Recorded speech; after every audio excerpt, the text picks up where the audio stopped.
ಜೈ ಶ್ರೀರಾಮ್. ನಾವು ಇವರುಗಳ ಆಶೀರ್ವಾದ ತಗೊಂಡು ಇವತ್ತು ಭಗವದ್ಗೀತೆ ಉಪನ್ಯಾಸಗಳು ಅದರಲ್ಲಿ 8ನೇ ಅಧ್ಯಾಯ ನೋಡ್ತಾ ಇದ್ದೀನಿ. ಇವತ್ತು ನಾನು 3ನೇ ಎಪಿಸೋಡ್ ಮಾಡಬೇಕು. ಇದು 8ನೇ ಅಧ್ಯಾಯದಲ್ಲಿ 6ನೇ ಶ್ಲೋಕ ಮಾಡಬೇಕು. ಪೇಜ್ ನಂಬರ್ ಬಂದಿದೆ 346. ಸ್ವಲ್ಪ ಹೆಚ್ಚು ಕಡಿಮೆ ಆ ಕಡೆ ಆಗ್ಬೋದು.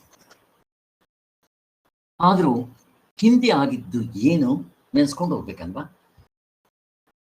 8ನೇ ಅಧ್ಯಾಯ ಕೃಷ್ಣ ಭಗವಂತ 7ನೇ ಅಧ್ಯಾಯದ ಕೊನೆಯಲ್ಲೇ 8ನೇ ಅಧ್ಯಾಯದ ಬೀಜ ಹಾಕ್ಬಿಟ್ಟ. ಅಲ್ಲಿ ಅರ್ಜುನನ್ಗೆ ಪ್ರಶ್ನೆ ಬರೋ ತರ ಹಾಕ್ಬಿಟ್ಬಿಟ್ಟ. ಅದಕ್ಕೆ 8ನೇ ಅಧ್ಯಾಯದಲ್ಲಿ ಅರ್ಜುನ ಕೃಷ್ಣ ಭಗವಂತನ ಪ್ರಶ್ನೆ ಕೇಳ್ತಾ ಇದ್ದಾನೆ. ಇದು ಸೊ ಅಲ್ಲಿ ಉಪಾಸನೆ ಅಂದ್ರೆ ಏನು, ಕರ್ತೃತಂತ್ರವಾದ ಸಾಧನೆ, ವಸ್ತುತಂತ್ರ ಸಾಧನೆ ಎಲ್ಲ ತಿಳಿಸ್ಕೊಟ್ರು. ನಮಗೆ ಗೊತ್ತಿದೆ ಇವಾಗ. ಸೊ ಉಪಾಸನೆ ಇವೆಲ್ಲ ಕರ್ತೃತಂತ್ರ, ವಸ್ತುತಂತ್ರ ಧ್ಯಾನ ಭಗವದ್ಗೀತೆ 6ನೇ ಅಧ್ಯಾಯ ಅಷ್ಟಿಟ್ಕೊಡ್ರಿ. ಎರಡಕ್ಕೂ ಮನಸ್ಸೇ ಉಪಯೋಗಿಸೋದು. ಕರ್ಮೇಂದ್ರಿಯಗಳು ಜ್ಞಾನೇಂದ್ರಿಯಗಳು ಇವೇನು ಉಪಯೋಗಿಸೋದಿಲ್ಲ, ಬರೀ ಮನಸ್ಸಿನಿಂದ ಮಾಡೋದು. ಈಗ ಈ ಉಪಾಸನೆ ಭಾವನೆ ಮಾಡೋದು, ಅದಕ್ಕೆ ಪಾತಂಜಲಿಗಳು ಹೇಳಿರೋ ಕೊನೆ 3 ಅಷ್ಟಾಂಗ ಯೋಗ 8ರಲ್ಲಿ ಕೊನೆ 3 ಧಾರಣ, ಧ್ಯಾನ, ಸಮಾಧಿ ಚೆನ್ನಾಗಿ ಹೊಂದುತ್ತೆ. ನಾವು ಅದನ್ನು ಬೇಕಾದ್ರೆ ಮಾಡ್ಬೋದು. ಪಾತಂಜಲಿಗಳು ಹೇಳಿರೋದು ಕೊನೆ ಸಾಧನೆಗಳು ಕರ್ತೃತಂತ್ರ, ವಸ್ತು. ಅದರಿಂದ ಅವರಿಗೆ ಮೋಕ್ಷ ಹೆಂಗಾಗುತ್ತೆ? ಆಗೋದಿಲ್ಲ. ಆದರೆ ನಮಗೆ ಉಪಾಸನೆಗೆ ಹೊಂದುತ್ತೆ. ಹಾಗೆ ಧಾರಣ ಅಂದ್ರೆ ಏನು?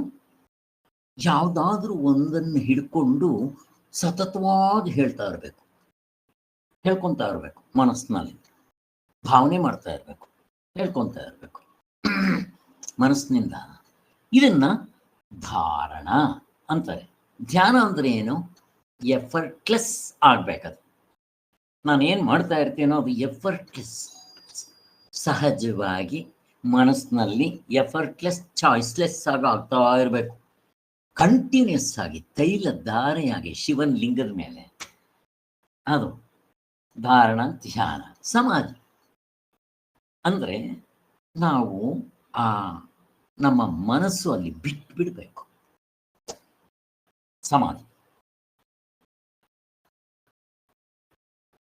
ಅಕಸ್ಮಾತ್ ಅವನ ಹಿಂದಿನ ಜನ್ಮ ಸಂಸ್ಕಾರ ಇದ್ರೆ ಜ್ಞಾನ ಎತ್ಕೊಂಡ್ಬಂದ್ಬಿಡ್ಬೋದು, ಗೊತ್ತಿಲ್ಲ. ಅದು ಹೇಗಿರುತ್ತೆ ಸಮಾಧಿ? ನಿದ್ದೆ ಸಮಾಧಿ 2 ಒಂದೇ. ಬಟ್ ಇದರಿಂದ ನಮಗೆ ಮೋಕ್ಷ ಆಗುತ್ತೆ ಅಂತ ಹೇಳಕ್ ಬರೋಲ್ಲ. ಆದ್ರೆ ನಿದ್ದೆಗೂ ಇದಕ್ಕೂ ಒಂದು ವ್ಯತ್ಯಾಸ ಏನಪ್ಪಾ ಅಂದ್ರೆ, ನಿದ್ದೆಯಿಂದ ನಾನು ಬಂದಾಗ ಏನು ತರಲ್ಲ. ಸಮಾಧಿಗೆ ಹೋದ್ರೆ ಬರೋವಾಗ ಸಿದ್ಧಿ ಪದ್ಧಿ ತಗೊಂಡ್ಬರಬಹುದು. ಇಷ್ಟು ವ್ಯತ್ಯಾಸ ಇದೆ. ಸೊ ಇದಕ್ಕೆ ನಿಮ್ಗೊಂದು ದೃಷ್ಟಾಂತ ಕೊಡಬೇಕು ಅಂದ್ರೆ, ಒಂದು ಚೊಂಬು ತಗೊಂಡೋಗ್ತೀನಿ, ಒಂದನ್ನ ಬಾರ್ಲ್ ಹಾಕಿ ಇನ್ನೊಂದು ಹೀಗಿಟ್ಕೊಂಡು ನೀರಿನಲ್ಲಿ ಮುಳುಗಿಸ್ತೀನಿ. ಎತ್ಕೊಂಡ್ಬಂದ್ರೆ ಇದು ನೀರು ತಗೊಂಡ್ಬರುತ್ತೆ, ಇದು ನಿದ್ದೆಗೆ ಹೋದಂಗೆ. ನಾನು ನಿದ್ದೆಗೆ ಹೋಗಿರ್ತೀನಿ, ಚೊಂಬು ಬಾರ್ಲಾಗಿರುತ್ತೆ, ಏನು ಎತ್ಕೊಂಡ್ಬರಲ್ಲ. ಅಫ್ಕೋರ್ಸ್ ನನ್ನ ಕರ್ಮೇಂದ್ರಿಯಗಳು, ಜ್ಞಾನೇಂದ್ರಿಯಗಳು, ಅಂತಃಕರಣ ಬ್ಯಾಟ್ರಿ ಚಾರ್ಜ್ ಆಗಿರುತ್ತೆ. ಮತ್ತೆ ಮನಸ್ಸು, ಬುದ್ಧಿ, ಚಿತ್ತ ರೆಸ್ಟ್ ತಗೊಂಡ್ಬಿಟ್ಟು ಫ್ರೆಶ್ ಆಗಿಬಿಟ್ಟಿರುತ್ತೆ. ಇಂದ್ರಿಯಗಳೆಲ್ಲ ಉಜ್ಜಿ ಪಾಲಿಶ್ ಮಾಡ್ದಂಗೆ ಆಗ್ಬಿಟ್ಟಿರುತ್ತೆ. ಮನಸ್ಸಿಗೆ ರೆಸ್ಟ್ ಸಿಕ್ಕಿರೋದ್ರಿಂದ ಎದ್ದಿದ ತಕ್ಷಣ ಏನು ಕೆಲಸ ಬೇಕಾದ್ರೆ ಮಾಡ್ತೀನಿ, ಐ ಆಮ್ ಆಕ್ಟಿವ್ ನಾವು ಅಂತೀವಿ. ಅದು ನಿದ್ದೆಯಲ್ಲಿ ಸಿಗುತ್ತೆ. ಸಮಾಧಿಲಿ ಸಿಗುತ್ತೆ, ಜೊತೆಗೆ ಸಿದ್ಧಿಪದಿ ಎತ್ಕೊಂಡ್ಬರ್ತಾರೆ. ಆಗಬಹುದು, ಏನೆಲ್ಲರೂ ಎತ್ಕೊಂಡ್ಬರ್ತಾರೆ ಅಂತೇನಿಲ್ಲ. ಹಾಗೆ ಅಷ್ಟಸಿದ್ಧಿಗಳು ಬರಬಹುದು. ಅದಕ್ಕೋಸ್ಕರ ಬಿಡ್ರಿ, ಆ ಧ್ಯಾನದ ವಿಚಾರ ತುಂಬಾ ಬೇಡ ಇವಾಗ. ನಿಧಿಧ್ಯಾಸನ 6ನೇ ಅಧ್ಯಾಯದಲ್ಲಿ ಹೇಳಿದ್ದಾರೆ. ವಸ್ತುತಂತ್ರ ಇದು ಸ್ವಲ್ಪ ಬಂದಿದ್ದಕ್ಕೆ ಹೇಳಿದೆ. ಆಮೇಲೆ ನೆಕ್ಸ್ಟ್ ಏನ್ ಮಾಡಿದ್ರು? ಇಲ್ಲಿ ರಾಮಾನುಜಾಚಾರ್ಯರು, ಶಂಕರಾಚಾರ್ಯರು, ಎಲ್ಲ ದರ್ಶನಕಾರರು ಜ್ಞಾನದಿಂದಲೇ ಮೋಕ್ಷ ಅಂತ ಹೇಳ್ತಾರೆ. ಅದ್ರ ಬಗ್ಗೆ ಸಂಶಯ ಇಲ್ಲ. ಜ್ಞಾನದಿಂದ ಮೋಕ್ಷ ಅಂದ್ರೆ ಏನು? ವಸ್ತುತಂತ್ರ. ಈಗ ಹಾವು ಅಂತ ಹೆದರ್ಕೊಂತ ಇದ್ದೇನೆ, ಹಗ್ಗ ಅಂತ ಗೊತ್ತಾದ್ರೆ ಅದು ಜ್ಞಾನದಿಂದ ಜ್ಞಾನದಿಂದ ನನಗೆ ಅದ್ರ ಭಯ ಹೋಗುತ್ತೆ. ಜ್ಞಾನದಿಂದ ಮೋಕ್ಷ ಅಂದ್ರೆ ಜ್ಞಾಪಕಂ ಮಾತ್ರಂ ನಾ ಕಾರಕಂ. ಇಲ್ಲಿ ಹಾವನ್ನ ಕೊಂದಾಕ್ಬೇಕಾಗಿಲ್ಲ, ವಸ್ತುವನ್ನ ತಂದಿಡ್ಬೇಕಾಗಿಲ್ಲ, ಏನೇನೂ ಬದಲಾವಣೆ ಆಗೋದಿಲ್ಲ, ಇಲ್ಲಿ ಕ್ರಿಯೆ ನಡೆಯೋದಿಲ್ಲ, ವಸ್ತು ಹೇಗಿರುತ್ತೋ ಹಾಗೆ ತೋರಿಸುತ್ತೆ. ಇಷ್ಟು ಗೊತ್ತಾಯ್ತು. ಈ ಕಾಗೆ ನೋಡ್ತೀನಿ, ಕಪ್ಕಿದೆ, ನಾನು ಬೆಳಗಿರ್ಬೇಕು ಅಂತ ನಾನು ಅನ್ಕೊಂಡ್ಬಿಟ್ರೆ ಆಗೋದಿಲ್ಲ. ಇದು ವಸ್ತುತಂತ್ರ. ಇನ್ನ ಇಲ್ಲಿ ಇಂಪಾರ್ಟೆಂಟ್ ಶ್ರದ್ಧೆ ನೋಡ್ರಿ. 4ನೇ ಅಧ್ಯಾಯದಲ್ಲೂ ಕೂಡ ಶ್ರದ್ಧೆ ಅಂತ ಹೇಳಿದ್ರು. ಶ್ರದ್ಧೆ ವಿಚಾರ ತುಂಬಾ ಹೇಳ್ತಾರೆ. ಕರ್ಮಕಾಂಡ, ಉಪಾಸನ ಕಾಂಡ, ಜ್ಞಾನಕಾಂಡ ಮೂರಕ್ಕೂ ಶ್ರದ್ಧೆ, ಭಕ್ತಿ, ನಂಬಿಕೆ ದೊಡ್ಡವರು ಹಿರಿಯರಲ್ಲಿ ಶಾಸ್ತ್ರದಲ್ಲಿ ಇಟ್ಕೋಬೇಕು. ಹಾಗೆ ಬಟ್ ಜ್ಞಾನಕಾಂಡಕ್ಕೆ ಸಾರ್ವತ್ರಿಕ ಪೂರ್ಣಾನುಭವದ ಬೆಂಬಲ ಕೂಡ ಇದೆ. ಬಟ್ ಅಲ್ಲೂ ಬೇಕಿವೆಲ್ಲ ಅಂತ ಹೇಳೋದು. ನೆಕ್ಸ್ಟ್ ಏನು, ಅಲ್ಲಿ ಬೀಜ ರೂಪದಲ್ಲಿ ಹಾಕ್ಬಿಟ್ಟಿದ್ನಲ್ಲ ಅರ್ಜುನ, ಕೃಷ್ಣ ಭಗವಂತನ ಪ್ರಶ್ನೆ ಕೇಳಕ್ ಶುರು ಮಾಡ್ದ. ಹೇ ಭಗವಂತ, ಬ್ರಹ್ಮ ಅಂದ್ರೆ ಏನು? ಬ್ರಹ್ಮ ಅಂದ್ರೆ ಏನಪ್ಪ ಕೃಷ್ಣ? ಅಧ್ಯಾತ್ಮ ಅಂದ್ರೆ ಏನು? ಕರ್ಮ ಅಂದ್ರೆ ಏನು? ಆಧ್ಯಾತ್ಮ ಆದಿಭೂತ, ಆದಿ ದೈವಿಕ, ಆದಿ ಯಜ್ಞ, ಕೊನೆಗೆ ಅಂತ್ಯಕಾಲದಲ್ಲಿ ಪರಮಾತ್ಮ ಏನ್ ಸ್ಮರಣೆ ಮಾಡ್ತಾ ಪ್ರಾಣ ಬಿಡಬೇಕು, ಇಷ್ಟು ಕೇಳಿದ್ದ. ಕೃಷ್ಣ ಭಗವಂತ ಅದಕ್ಕೆ ಆನ್ಸರ್ ಕೊಡ್ತಾ ಬಂದಿದ್ದ. ಬ್ರಹ್ಮ ಅಂದ್ರೆ ಏನು? ನಾವು ಗಾಢನಿದ್ರಲ್ಲಿ ಕಂಡ್ಕೊಂಡಿರ್ತೀವಲ್ಲ, ಅದೇ ಬ್ರಹ್ಮ. ಇಲ್ಲಿ ಅದನ್ನು ಓಂಕಾರ ಅಂತ ಹೇಳಲ್ಲ, ಅದು ಅಭಿಧಾನ ಅಭಿಧೇಯವನ್ನ ಮೀರಿರುತ್ತೆ. ಬ್ರಹ್ಮ ಓಂಕಾರವನ್ನೂ ಮೀರಿರುತ್ತೆ. ಬ್ರಹ್ಮ ಅಂತ ಅನ್ನೋದು ವಿಷಯ ತರ, ಓಂಕಾರ ಅನ್ನೋದು ಅದರ ನಾಮ, ಅದು ರೂಪ. ಯಾವುದೋ ಬ್ರಹ್ಮ ಅಂತ ಅನ್ನೋದು ಮೊದಲನೇ ಮಂತ್ರ ಮಾಂಡಿಕ್ಯ ಉಪನಿಷತ್ನಲ್ಲಿ ಹೇಳ್ತಾರೆ. ಏನಾದರೂ ಇಲ್ಲಿ ಅಲ್ಲಿಗೆ ಅಷ್ಟು ಹೇಳೋದು. ಅಂದ್ರೆ ನಾವು ಅನುಭವದಿಂದ ನೋಡ್ಕೋಬೇಕು ಅಂತಂದ್ರೆ ಗಾಢನಿದ್ರೆ ನಾವು ಅದನ್ನ ಆತ್ಮನಾಗಿರ್ತೀವಲ್ಲಿ, ಅದನ್ನ ಎಕ್ಸ್ಪ್ಲೈನ್ ಮಾಡಕ್ ಬರಲ್ಲ. ನಿಮ್ಗೂ ನಮ್ಗಿಬ್ಬರಿಗೂ ಗೊತ್ತಾಗಿರುತ್ತೆ. ನೀ ಗಾಢನಿದ್ರೆಯಲ್ಲಿದ್ದಾಗ ಹೇಗಿರ್ತೀಯ ನೋಡು, ಹಾಗಿರುತ್ತೆ. ನಾನೇನು ಅದನ್ನ ಎಕ್ಸ್ಪ್ಲೈನ್ ಮಾಡಲಿಲ್ಲ. ಅದನ್ನ ಕರ್ಮೇಂದ್ರಗಳಿಂದ ಮುಟ್ಟಕ್ಕಾಗಲ್ಲ, ಜ್ಞಾನೇಂದ್ರಿಯಗಳಿಂದ ನೋಡ್ಕೊಳ್ಳೋದು, ಕೇಳೋದು, ಮೂಸೋದಕ್ಕೆ ಆಗಲ್ಲ, ಮನಸ್ಸಿನಿಂದ ಸಂಕಲ್ಪ ವಿಕಲ್ಪ ಮಾಡೋಕ್ಕಾಗಲ್ಲ, ಬುದ್ಧಿಯಿಂದ ಡಿಸೈಡ್ ಮಾಡೋಕ್ಕಾಗಲ್ಲ, ಚಿತ್ತದಿಂದ ನೆನೆಸ್ಕೊಳಕ್ಕೂ ಬರಲ್ಲ, ಅಹಂಕಾರದಿಂದನೂ ಕೂಡ ಕಂಡುಕೊಳ್ಳೋಕೆ ಬರೋದಿಲ್ಲ. ಬಟ್ ತಿಳಿಸಿದ್ದಂತೂ ಬಿಡ್ಲಿಲ್ಲ. ಹೇಗಿದೆ ನೋಡ್ರಿ, ನಾನೇನಾದರೂ ಅದನ್ನ ವಿಷಯ ಮಾಡಿ ತೋರಿಸೋದ್ನ. ಎಲ್ರಿಗೂ ಜ್ಞಾನ ಆ ಡೀಪ್ ಸ್ಲೀಪ್ ಎಕ್ಸ್ಪೀರಿಯನ್ಸ್ ಇರುತ್ತೆ. ನೋಡು, ಗಾಢನಿದ್ರೆಯಲ್ಲಿದ್ದಾಗ ಹೇಗಿರ್ತೀವಿ ನೋಡು ಅಂದಾಗ ಅವನು ಇವನ್ನೆಲ್ಲ ಬಿಟ್ಟು ಗಾಢನಿದ್ರೆ ಅನುಭವದ ಕಡೆ ನೋಡ್ಕೊತಾ ಇರ್ತಾನೆ, ಇವನೂ ನೋಡ್ಕೊತಾ ಇರ್ತಾನೆ. ಹಂಗಿತ್ತು ನೋಡು, ಆತ್ಮ ಹಂಗಿರ್ತಾನೆ. ಹೇಗಿದೆ ನೋಡ್ರಿ, ವಿಷಯ ಮಾಡಲಿಲ್ಲ, ಅದನ್ನು ತೋರ್ಸೋದು ಬಿಡ್ಲಿಲ್ಲ, ಆಬ್ಜೆಕ್ಟ್ ಆಗಲಿಲ್ಲ. ಕೇನೋಪನಿಷತ್ನಲ್ಲಿ ಯಾರು ಭಗವಂತನನ್ನ ವಿಷಯ ಮಾಡಿ ತಿಳಿಸ್ಕೊಂತಾರೋ ಅವನ್ ಗೊತ್ತಿಲ್ಲ. ಇನ್ನು ಅವನ್ ಗೊತ್ತಿಲ್ಲ ಅಂತಂದ್ರೆ ಅವನ್ ಗೊತ್ತೇ ಇಲ್ಲ ಅಂತ ಹೇಳ್ತಾರೆ. ಏನಾದ್ರು ಹೇಳಿ, ಅಲ್ಲಿಗೆ ಬ್ರಹ್ಮ ಅಂತಂದ್ರೆ ಏನು ಅಂತ ಹೇಳ್ಬಿಟ್ಟ, ಅದನ್ನ ಅಕ್ಷರ ಅಂತ ಕರೆದ. ಕೊನೆಗೆ ಅಧ್ಯಾತ್ಮ ಅಂದ್ರೆ ಏನು ಅದೆಲ್ಲ ನಿಮ್ಗೆಲ್ಲರೂ ಚೆನ್ನಾಗಿ ಗೊತ್ತಿದೆ, ನಾನು ಅಷ್ಟೇನು ಎಕ್ಸ್ಪ್ಲೇನ್ ಮಾಡ್ಬೇಕಲ್ಲ. ಏಕೋನವಂಶತಿ ಮುಖ. ಆದಿ ಭೌತಿಕ ಅಂದ್ರೆ ಏನು? 84 ಲಕ್ಷದ ಪಂಚಭೂತಗಳಿಂದ ಆಗಿರೋ ಇದಿಷ್ಟು ಆದಿ ಭೌತಿಕ. ಆದಿ ದೈವಿಕ ಅಂದ್ರೆ ಏನು? ಆಕಾಶ, ಸೂರ್ಯ, ಚಂದ್ರ, ನಕ್ಷತ್ರಗಳು, ಗ್ರಹಗಳು, 14 ಲೋಕಗಳು, ಮುಗಿದೋಯ್ತು. ನಾವು ವ್ಯವಹಾರ ಮಾಡ್ಬೇಕಾದ್ರೆ ಕಾಲ, ದೇಶ, ಕಾರ್ಯಕಾರಣಗಳು ಇಷ್ಟಿದ್ರೇನೆ ಮತ್ತಿವರು ಇರ್ಬೇಕು. ನಾನೊಬ್ಬ ಇದ್ದು ಆದಿ ಭೌತಿಕವಾಗಿ ಯಾರು ಇಲ್ಲದೆ ಇದ್ರೆ ಯಾರ ಜೊತೆ ವ್ಯವಹಾರ ಮಾಡ್ತೀರಾ? ಅಷ್ಟಿರ್ಬೇಕು. ಅಲ್ಲಿ ಆಧ್ಯಾತ್ಮಿಕ, ಆದಿ ಭೌತಿಕ, ಆದಿ ದೈವಿಕ ಆಗೋಯ್ತು. ಕೊನೆಗೆ ಕರ್ಮ ಅಂದ್ರೆ ಏನು? ಇಲ್ಲಿ ಕರ್ಮ ಅಂತಂದ್ರೆ ಕಾಯವಾಚ ಮನಸ್ಸ ನಾವು ಹೇಳ್ತೀವಿ, ಅದು ಬೇಕು. ಇಲ್ಲಿ ಕರ್ಮ ಅಂತಂದ್ರೆ ಯಜ್ಞ ಅದು ತಗೊಂತ ಇದ್ದಾರೆ. ಕರ್ಮಕಾಂಡದಲ್ಲಿ ಇಂಪಾರ್ಟೆಂಟ್. ಇಲ್ಲಿ ಕರ್ಮ ಅಂದ್ರೆ ಅದನ್ನು ತಗೋಬೇಕು ಸ್ವಲ್ಪ. ಇಲ್ಲಿ ಕರ್ಮ ಅಂದಿದ ತಕ್ಷಣ ಯಾಕೆ ಅಂತಂದ್ರೆ ಇಲ್ಲಿ ಆದಿ ಯಜ್ಞ ಅಂದ್ರೆ ಏನು ಅಂತ ಕೇಳಿರ್ತಾನೆ. ಯಜ್ಞಕ್ಕೂ ಕರ್ಮಕ್ಕೂ ಸಂಬಂಧ ಉಂಟು. ಈಗ ನಾವು ಕರ್ಮಕಾಂಡದಲ್ಲಿ ಹೇಳ್ದಂಗೆ ಬ್ರಾಹ್ಮಣರನ್ನು ಕರೆಸಿ ಅವ್ರ ಮಂತ್ರ ಹೇಳಿಸಿ ಮಾಡಿದ್ರೇನೆ ಯಜ್ಞ ಆಗದ. ನಾ ಪ್ರಶ್ನೆ ಕೇಳ್ತಾ ಇದ್ದೆ, ನಮ್ಮಲ್ಲೇ ನಾವು ಯಜ್ಞ ಮಾಡ್ಕೊಳಕ್ ಬರಲ್ವಾ? ಯಾರಾದ್ರೂ ನಮ್ಮಲ್ಲೇ ನಾವು ಯಜ್ಞ ಮಾಡ್ಕೊಳಕ್ ಬರುತ್ತಾ? ಈಗ ನಮ್ಮಲ್ಲೇ ನಾವು ಪೂಜೆ ಮಾಡ್ಕೊಳಕ್ ಊಟ ಮಾಡ್ತೀವಲ್ಲ ಸರ್, ಅದೇ ಯಜ್ಞ. ಮತ್ತೆ ಜ್ಞಾನ ಯಜ್ಞ, ಅಧ್ಯಯನ ಮಾಡ್ತೀವಲ್ಲ ಸರ್, ಅದು ಜ್ಞಾನ ಯಜ್ಞ. ಈಗ ಪೂಜೆ ಮಾಡ್ತೀನಿ, ಅದನ್ನು ಪೂಜೆ ಮಾಡುವಾಗ ಏನ್ ಮಾಡಬೇಕು? ವಸ್ತುಗಳನ್ನ ಶೇಖರಣೆ ಮಾಡಬೇಕು, ನನ್ನ ಕರ್ಮೇಂದ್ರಿಯಗಳನ್ನ ಉಪಯೋಗಿಸ್ಬೇಕು, ಎಲ್ಲ ಶೇಖರಣೆ ಮಾಡಿ ಕಾಲು ಕೈ ನನ್ನ ಇಂದ್ರಿಯಗಳು ಪ್ರತಿಯೊಂದು ಅದಕ್ಕೆ ಇನ್ವಾಲ್ವ್ ಆಗಬೇಕು. ಇದು ಸುಲಭ. ಈಗ ಮಾನಸಿಕ ಪೂಜೆ ಅಂತೀನಿ, ಅಲ್ಲಿ ಯಾವ ಕರ್ಮೇಂದ್ರಿಯಗಳು ಬೇಕು, ಯಾವ ಜ್ಞಾನೇಂದ್ರಿಯಗಳು ಬೇಕು? ಏನೂ ಇಲ್ಲ. ಕಣ್ಣು ಮುಚ್ಕೊಂಡು ಕೂತ್ಕೊಂಡು ಮನಸ್ಸಿನಲ್ಲೇ ಮಾಡೋದು, ಇದು ಮಾನಸಿಕ ಪೂಜೆ. ಕನಸು. ಈಗ ನಾವು ಏನೇನು ಕರ್ಮೇಂದ್ರಿಯಗಳಿಂದ ಮಾಡ್ತೀವೋ ಅದನ್ನು ಮನಸ್ಸಿನಿಂದ ಮಾಡಲಿ. ಹೇಗೆ?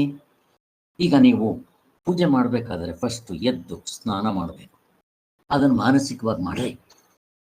ಎಲ್ಲ ಆದಮೇಲೆ ಬನ್ರಿ, ದೇವ್ರ ಮನೆಗೆ ಬಂದು ಅವೆಲ್ಲ ಶೇಖರಣೆ ಮಾಡ್ತೀರಲ್ಲ, ಎಲ್ಲ ಮಾನಸಿಕವಾಗಿ ಮಾಡ್ರಿ.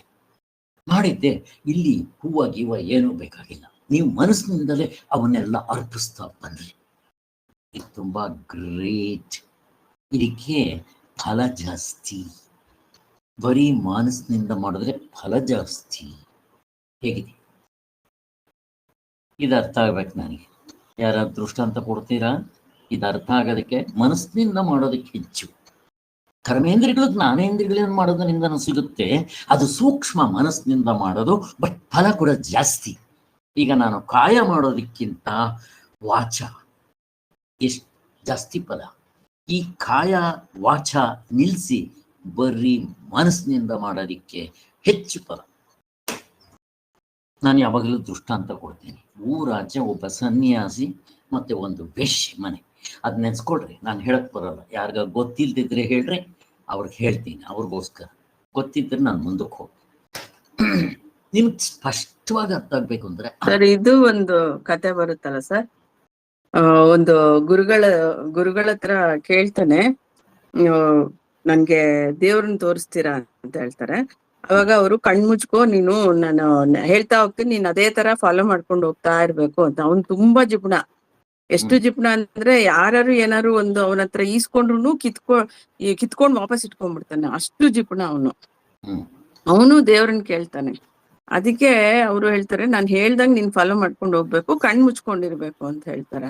ಸರಿ, ಅವ್ನ್ ಕಣ್ ಮುಚ್ಕೊಂತಾನೆ. ಕಣ್ ಮುಚ್ಕೊಂಡಾಗ ಅವರು, ನಿಂಗೆ ದೇವ್ರಿಗೆ ನೀನು ಇಂಥ ಬಟ್ಲಲ್ಲಿ ಇಂಥ ಬಟ್ಲ ನೈವೇದ್ಯಕ್ಕೆ ಇಟ್ಟೆ, ಇಂಥ ಒಂದು ಆರ್ತಿನಲ್ಲಿ ತಟ್ಟೆನಲ್ಲಿ ಪೂಜೆ ಮಾಡ್ದೆ, ಈಗೆಲ್ಲ ನೀನು ದೀಪ ಅಂಟಿಸ್ದೆ, ದೇವ್ರನ್ನ ಇಂಥ ಪೀಠದ ಮೇಲೆ ಕೂರಿಸ್ದೆ ಅಂತೆಲ್ಲ ಎಕ್ಸ್ಪ್ಲೈನ್ ಮಾಡ್ಕೊಂಡು ಹೋಗ್ತಾರೆ. ಅವ್ನ್ ಹಂಗೇ ಅಸ್ಯೂಮ್ ಮಾಡ್ಕೊಂಡು ಹೋಗ್ತಾ ಇರ್ತಾನೆ. ಅವಾಗ ನೈವೇದ್ಯಕ್ ನೀನ್ ಇಟ್ಟೆ ಇಂಥ ಬಟ್ಲಲ್ಲಿ, ದೇವ್ರು ಅದನ್ನ ಆ ನೈವೇದ್ಯ ಇಷ್ಟಪಟ್ಟು ಕೈಯಿಂದ ಎತ್ಕೊಂತಾ ಇದ್ದಾರೆ ಅಂದ ತಕ್ಷಣ ಅವನ್ಗೆ ಕಿತ್ಕೊಳ್ಳೋ ಬುದ್ಧಿ ಅಲ್ವಾ, ಅದಕ್ಕೆ ಆ ದೇವ್ರ ಕೈನ ಇಟ್ಕೊಂಡ್ಬಿಡ್ತಾನೆ. ಇಟ್ಕೊಂಡ್ಬಿಟ್ಟು, ನಂಗೆ ಸಿಕ್ಕಿದ್ರು ದೇವ್ರು ಅಂತ ಹೇಳ್ತಾನೆ. ಅಂದ್ರೆ ಮಾನಸಿಕವಾಗಿ ಮಾಡಿದಾಗ ಆ ಒಂದು ನಮ್ಮ ಭಾವನೆಗಳು ಕೂಡ ಹಂಗೆ ಪ್ರಚೋದನೆ ಆಗ್ಬಿಡುತ್ತೆ ಅಂತ ಹೇಳ್ತಾರಲ್ಲ ಸರ್. ಇಲ್ಲ, ಅದು ಒಂದಲ್ಲ, ಇಲ್ಲಿಗೆ ಇರ್ಲಿ ಬಿಡ್ಲಿ. ಅಲ್ಲಿ ದೇವರಿಗೆ ಮಾಡುವಾಗ ನಾನು ಅಹಂಕಾರ ಬಿಟ್ಟು ಮಾಡಬೇಕು. ಬಟ್ ಅವನ ಮನಸ್ಸಿನಲ್ಲಿ ಏನಿತ್ತು ಅಂದ್ರೆ ಅದನ್ನ ನಾನು ಕೊಡಬಾರ್ದು ದೇವರಿಗೆ. ಜಿಪುಣ. ಈಗ ನೋಡ್ರಿ, ಅವನ ಮೊದಲು ಎಲ್ಲ ಮಾಡ್ದ, ಕ್ಲೀನಾಗಿ ಮಾಡ್ದ. ಇಲ್ಲಿ ನಾನು ಅಹಂಕಾರವನ್ನ ಬಿಡಬೇಕು, ನನ್ನದು ಬಿಟ್ಟು ದೇವರಿಗೆ. ಇಲ್ಲಿ ಇವನಿನ್ನು ಆ ವಸ್ತುವೇ ಕೊಡಕ್ ರೆಡಿ ಇಲ್ವೇ ದೇವರಿಗೆ. ಅದರಿಂದ ಇದು ಹೊಂದೋದಿಲ್ಲ. ಇದೆಲ್ಲ ಇರ್ಲಿ, ಒಟ್ಟಿನಲ್ಲಿ ಇದು ಮಾನಸಿಕವಾಗಿ ಮಾಡಿದ್ದು. ಯಾವುದೋ ಒಂದನ್ನು ಹೇಳೋದಕ್ಕೋಸ್ಕರ ಉಪಯೋಗಿಸ್ತಾರೆ. ಬಟ್ ಇದೇನಷ್ಟು ಇದಾಗಲ್ಲ. ಬಟ್ ಈ ಕತೆ ಕೇಳಿದ್ದೀರಾ ಇಲ್ವಾ ನೀವು? ನಾನು ಹೇಳೋದು ಇಲ್ಲಿ ಮನಸ್ಸಿನಿಂದ ಮಾಡೋದಕ್ಕೆ ಹೆಚ್ಚು ಫಲ. ನಮ್ಗೆ ಗೊತ್ತಿದೆ, ಜಪಗಳು ಮಾಡುವಾಗ 4 ಥರ ಜಪ ಇದೆ. ವೈಖರಿ, ಉಪಾಂಶು, ಪ್ರಾಣದ ಜೊತೆಗೆ ಸೇರ್ ಮಾಡೋದು. 4ನೇದು ಮಾನಸಿಕ ಜಪ. ಒಂದೊಂದಕ್ಕೂ ಹೆಚ್ಚಿನ ಫಲ ಜಾಸ್ತಿ ಮತ್ತು ಒಂದೊಂದು ಕಷ್ಟ ಕೂಡ. ಆದ್ದರಿಂದ ಇರ್ಲಿ, ಇನ್ಯಾವತ್ತಾದ್ರೂ ಹೇಳ್ತೇನೆ ಅದನ್ನ. ಇಲ್ಲಿ ಅಷ್ಟಂತೂ ಗೊತ್ತಾಯ್ತು ನಮ್ಗೆ. ಅಲ್ಲಿಗೆ ಕರ್ಮ ಅಂದ್ರೆ ಏನು ಗೊತ್ತಾಯ್ತು? ಕರ್ಮ ಅಂದ್ರೆ ಅದು. ಈಗ ನಮ್ಮ ಒಳಗಡೆ ಜಠರಾಗ್ನಿ ಇದೆ, ಯಾರಿಗಿಲ್ಲ. ಈಗ ನಾನು ಊಟ ಮಾಡುವಾಗ ಇದು ಒಂದು ಅಗ್ನಿಕುಂಡ ನನ್ನ ಹೊಟ್ಟೆ. ಈಗ ನಾನು ಅದನ್ನ ದೇವರನ್ನ ನೆನೆಸ್ಕೊಂಡು ತಿಂತಾ ಇದ್ದೀನಿ. ಅಲ್ಲಿಗೆ ಇದೇ ಸವಿತ್ತು ಹಾಗೆ ನಾನು ಉಪಯೋಗಿಸ್ತಾ ಇದ್ದೀನಿ ಅಂತ ಅನ್ಕೊಂಡು ತಿಂದಾಗ ಒಳಗಡೆ ಆ ಜಠರ ಅಗ್ನಿ ಇದ್ದಾನೆ ಅವನು. ಮತ್ತೆ ಅದನ್ನ ನನ್ನ ಒಳಗಡೆ ಇರೋ ಆತ್ಮನಿಗೆ ಅರ್ಪಿಸ್ತಾ ಇದ್ದೀನಿ. ಅವನು ಯಾರು? ವಿಷ್ಣು, ಪರಮಾತ್ಮನೇ ಅಂತ ಭಾವನೆ ಮಾಡಿಕೊಂಡು ಮಾಡಿದ್ರೆ ಇದೇ ಒಂದು ಯಜ್ಞವಾಗ್ಬಿಡುತ್ತೆ. ಅದಕ್ಕಿಂತ ಹೆಚ್ಚಾಗಿ ಕರ್ಮಯೋಗ ದಿ ಗ್ರೇಟ್. ನೀವು ಊಟ ಮಾಡುವಾಗ ಅಹಂಕಾರ ಬಿಟ್ಟು, ಫಲಾಪೇಕ್ಷೆ ಬಿಟ್ಟು, ನಾನು ಮಾಡ್ತಾ ಇದ್ದೀನಿ ಅಂತ ಬಿಟ್ಟು ಈ ಒಂದು ಭಾವನೆಯಿಂದ ಮಾಡ್ರಿ. ಅದೊಂದೇ ಅಲ್ಲ, ಲೌಕಿಕ, ವೈದಿಕ, ಪಾರಮಾರ್ಥಿಕ ಎಲ್ಲವನ್ನೂ ಹಾಗೆ ಮಾಡ್ಬೋದು. ಅದಕ್ಕೆ ಬೆಳಿಗ್ಗೆ ಎದ್ದಾಗ್ಲಿಂದ ಮಲಗೋವರೆಗೂ ನಾವು ಕರ್ಮಯೋಗ ರೂಪವನ್ನು ಮಾಡಬೇಕು. ಅದಕ್ಕೆ ಕರ್ಮ ಅಂದ್ರೆ ಇಲ್ಲಿ ಅದನ್ನು ಹೇಳ್ತಾ ಇದ್ದಾರೆ. ಹೀಗೆ ನೆಕ್ಸ್ಟ್ ಇನ್ನೇನು ಹೇಳಿದ್ರು ಇಲ್ಲಿ? ಕರ್ಮ ಅಂತ ಹೇಳಿದ್ರು, ಅದು ಯಜ್ಞ ಅಂತ ಹೇಳಿದ್ರು. ಆ ಯಜ್ಞದಲ್ಲಿ ಏನೇನೋ ಉಪಯೋಗಿಸ್ತಾರಲ್ಲ ಅದನ್ನೆಲ್ಲ ಹೇಳಿದ್ರು. ಅಲ್ಲಿ ದೇಶ, ಕಾಲ ಬೇಕು, ದ್ರವ್ಯಗಳು ಬೇಕು, ಇವನ್ನೆಲ್ಲ ಹೇಳಿದ್ರು. ಮಂತ್ರಗಳು, ದೇವತೆಗಳು, ಋತ್ವಿಜರು, ಅಗ್ನಿಗಳು, ಯಜಮಾನ, ಇವೆಲ್ಲ ಬೇಕು. ಅಲ್ಲಿ ನಾವು ಅರ್ಪಿಸ್ತೀವಲ್ಲ ಅದನ್ನ ಪೂರಾ, ಅದಕ್ಕೇನೋ ಒಂದೆರಡು ಹೆಸರುಗಳು ಹೇಳ್ತಾರೆ ಅವರು. ಒಂದು ನೀರು, ತುಪ್ಪ ಮತ್ತೆ ಇವುಗಳಿಂದ ಮಿಕ್ಸ್ ಮಾಡಿರೋದು ಆ ಪದಾರ್ಥಗಳು ಏನಿರುತ್ತೋ ಅದಕ್ಕೆ ಚರ ಅಂತ ಏನೋ ಹೇಳ್ತಾರೆ. ಇನ್ನೊಂದಕ್ಕೆ ಅದಕ್ಕೆ ಆ ಥರ ನಾವು ಅಗ್ನಿಗೆಲ್ಲ ಅರ್ಪಿಸ್ತೀವಲ್ಲ, ಎಣ್ಣೆ ಅರ್ಪಿಸ್ತೀವಿ, ಬಟ್ಟೆ ಅರ್ಪಿಸ್ತೀವಿ, ತುಪ್ಪ ಅರ್ಪಿಸ್ತೀವಿ, ಜೇನುತುಪ್ಪ, ಪಂಚಾಮೃತಗಳು ಹಿಂಗೆಲ್ಲ ಅರ್ಪಿಸ್ತೀವಿ. ಆದರೆ ಅಲ್ಲಿ ಆ ಭಾಷ್ಯದಲ್ಲಿ ಹೇಳುವಾಗ ಹೇಳ್ತಾರೆ, ಅವುಗಳನ್ನ ನಾವು ನೋಡೋಣ. ಭಾಷ್ಯದಲ್ಲಿ ಅಲ್ಲಿ ಏನಾಯಿತು? ಹೀಗೆ. ಸೊ ಇಷ್ಟಂತೂ ಆಗಿತ್ತು ನೆನ್ನೆ. ಈಗ ನಾವು ಮುಂದಕ್ಕೆ ಹೋಗೋಣ. ಮತ್ತೆ ಹಿಂದೆ ರಾಮಕೃಷ್ಣ ಪರಮಹಂಸರು ಫೋಟೋ ಹುಡ್ಕಕ್ಕೆ ಹೋಗಿ ಅವ್ರನ್ನೇ ಪೂಜೆ ಮಾಡಿದ್ರು ಅಂತ ಹೇಳಿದ್ದು ಒಂದು. ಕೃಷ್ಣಾಷ್ಟಮಿಯಿಂದಾಗ ಅಲ್ಲಿ ನಾವು ಭಗವಂತನಿಗೆ ಅರ್ಪಿಸ್ಬೇಕು. ಇದು ನಮ್ಗೆ ಗೊತ್ತಾಗೋದಿಲ್ಲ. ಬ್ರಹ್ಮಜ್ಞಾನಿಗಳು ಸುಮ್ಮನೆ ಏನು ಗೊತ್ತಿಲ್ಲದಂಗೆ ದಡ್ರವ್ರ ಥರನೋ ಎಲ್ಲೋ ಒಂದು ಮೂಲೆಯಲ್ಲಿ ಇರ್ತಾರೆ, ಜನಗಳು ಗುರುತಿಸ್ತಾ ಇರ್ಬೋದು. ಹಾಗೆ ಹಿಂಗೆಲ್ಲ ಇರುತ್ತೆ. ಆದ್ದರಿಂದ ನಾವು ಈಗೆಲ್ಲ ಅದನ್ನು ಹೇಳಿದ್ದಾಯಿತು. ಈಗ ಇವತ್ತು ಅದಾದ ಮೇಲೆ ನೆಕ್ಸ್ಟ್ ಅಂತಕಾಲೇ ಚ ಮಾಮೇವ ಸ್ಮರಣ್ ಅಂತ 5ನೇ ಶ್ಲೋಕದಲ್ಲಿ ಹೇಳಿದರು. ಅಂತ್ಯಕಾಲದಲ್ಲಿ ನನ್ನನ್ನೇ ಸ್ಮರಿಸ್ತಾ ಯಾರು ದೇಹವನ್ನ ಬಿಡ್ತಾರೋ ಅಂತ. ಇದು ತುಂಬಾ ಇದು ಕೂಡ ಹೇಳಿದ್ರು. ಅಲ್ಲಿಗೆ ನಾನು ಅದಕ್ಕೆ ಕೆಲವು ಎಕ್ಸಾಂಪಲ್ಸ್ ಕೊಟ್ಟಿದ್ದೆ ನಿಮಗೆ. ಕೆಲವು ಬೇಕಾದಷ್ಟು ಎಕ್ಸಾಂಪಲ್ಸ್ಗಳೆಲ್ಲ ಕೊಟ್ಟಿದ್ದೆ ಅಲ್ಲಿ ನಿಮಗೆ.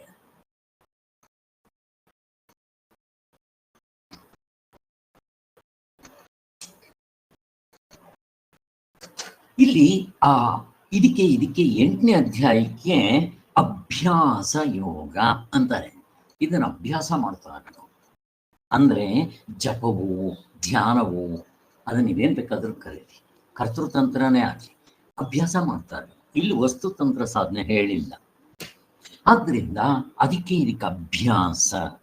ಎಷ್ಟು ದಿನ ಅಭ್ಯಾಸ ಮಾಡಬೇಕು? ಸಾಯೋವರೆಗೂ, ಕೊನೆ ಕಾಲದಲ್ಲಿ ಕೊನೆ ಉಸಿರು ಹೋಗೋವರೆಗೂ ಅಭ್ಯಾಸ ಆಗ್ತಾರೆ. ಅದಕ್ಕೆ ಅಭ್ಯಾಸ ಯೋಗ. ಅದಕ್ಕೆ ನಾವು ಒಟ್ಟಾಗಿ ಸೇರಿಸ್ಕೊಂಡಾಗ ನಿತ್ಯ ಅನಿತ್ಯ ವಸ್ತುಗಳ ವಿವೇಕ, ಭಗವದ್ಗೀತೆಯಲ್ಲಿ ಹೇಳಿದ್ದು 6ನೇ ಅಧ್ಯಾಯದಲ್ಲಿ ವಿವೇಕ, ವೈರಾಗ್ಯ, ಅವುಗಳನ್ನೂ ಅಷ್ಟೇ ಅಭ್ಯಾಸ. ಈಗ ನಾವು ಪ್ರವಚನ ಕೇಳ್ತಾ ಇರ್ತೀವಲ್ಲ, ಪ್ರತಿದಿನ ಕೇಳ್ತಾ ಇರ್ಬೇಕಿದ್ದು ಅಭ್ಯಾಸ. ಪುಸ್ತಕ ಓದ್ತೀವಲ್ಲ, ಅಭ್ಯಾಸ. ಇಲ್ಲಿ ಭಾವನೆ ಮಾಡೋದು ಅಭ್ಯಾಸ. ಹೀಗೆ ಅಭ್ಯಾಸ ಸತತವಾಗಿ ನಡೀತಾ ಇರಬೇಕು ಅಂತ ಹೇಳ್ತಾರೆ. ಹೀಗೆ ಯಾವಾಗಲೂ ಮಾಡುತ್ತಿರಬೇಕಾಗಿರೋದು ಮುಖ್ಯ. ಆದ್ದರಿಂದ ಅಂತ್ಯಕಾಲದಲ್ಲಿ ಪರಮಾತ್ಮನನ್ನೇ ಸ್ಮರಿಸ್ತಾ ಇರಬೇಕು ಅಂತ ಕೂಡ ಹೇಳಿದ್ದಾಯ್ತು. ಸೊ ಅಲ್ಲಿ ನಾರಾಯಣ ಅಂತ ಹೇಳಿದ್ದು ನಮಗೆ ಸಾಯೋ ಸಮಯದಲ್ಲಿ ನಮಗೆ ಇದು ಏನು ವಾತ ಪಿತ್ತ ಕಫಗಳಿಂದ ನನ್ನ ಈ ಶರೀರ ಸೌತೋಗ್ಬಿಟ್ಟು ಕಷ್ಟ ಆಗ್ತಾ ಇರುತ್ತೆ. ಅಲ್ಲಿ ದೇವ್ರ ನೆನಪು ಬರೋದು ಕಷ್ಟ. ಎಲ್ಲರೂ ಏನ್ ಮಾಡ್ತಾರೆ ಅಂದ್ರೆ ಭಗವದ್ಗೀತೆಯಲ್ಲಿ ಹೇಳಿದೆಯಲ್ಲ, ಕೊನೆ ಕಾಲದಲ್ಲಿ ನಾನು ನೆನ್ಸ್ಕೊಂಡ್ಬಿಟ್ರು ಸಾಕು. ಕರೆಕ್ಟ್, ಭಗವದ್ಗೀತೆಯಲ್ಲಿ ಹೇಳಿದೆ ಕೃಷ್ಣ ಭಗವಂತ ಏನಂತಾರೆ, ಇದು ಯುದ್ಧ ಕಾಲೇ ಶಸ್ತ್ರಾಭ್ಯಾಸ. ಹಂಗಾಗುತ್ತೆ. ಬೆಂಕಿ ಹತ್ಕೊಂಡಿದ್ದಾಗ ನಾನು ಬಾವಿ ತೋಡಿದ್ರೆ ಹೆಲ್ಪ್ ಆಗುತ್ತೇನಪ್ಪ? ಆಗೋದಿಲ್ಲ. ಯುದ್ಧ ಬಂದಾಗಲ್ಲಿ ನಾನು ಇದೆಲ್ಲ ಅಭ್ಯಾಸ ಮಾಡ್ತೇನೆ, ಎಕ್ಸರ್ಸೈಸ್ ಮಾಡ್ತೇನೆ, ಯುದ್ಧದ ಅಭ್ಯಾಸ ಮಾಡ್ತೇನೆ. ಹಂಗಾಗತ್ತೆ ನಮ್ಮ ಲೆಕ್ಕಾಚಾರ. ಮೊದಲಿಂದ ಮಾಡ್ತಾ ಇರಬೇಕು. ಅದಕ್ಕೆ ನಿನ್ನೆ ಕೂಡ ಹೇಳಿದೆ ನಿಮಗೆ, ಯಾವಾಗ್ಲಿಂದ ಸ್ಟಾರ್ಟ್ ಮಾಡಬೇಕು? ಭಕ್ತ ಪ್ರಹ್ಲಾದ ತಾಯಿಯ ಗರ್ಭದಲ್ಲಿದ್ದಾಗಲಿಂದ ಮಾಡಿದ್ನಲ್ಲ, ಅಲ್ಲಿಂದ ಮಾಡ್ಬೇಕು ನಾವು. ಈಗಲೇ ನಮಗೆ ಲೇಟ್ ಆಗ್ಬಿಟ್ಟಿದೆ, ನಿನ್ನೆ ಹೇಳಿದ್ವಿ, ಅದನ್ನೆಲ್ಲ ನೆನೆಸ್ಕೊಳ್ರಿ.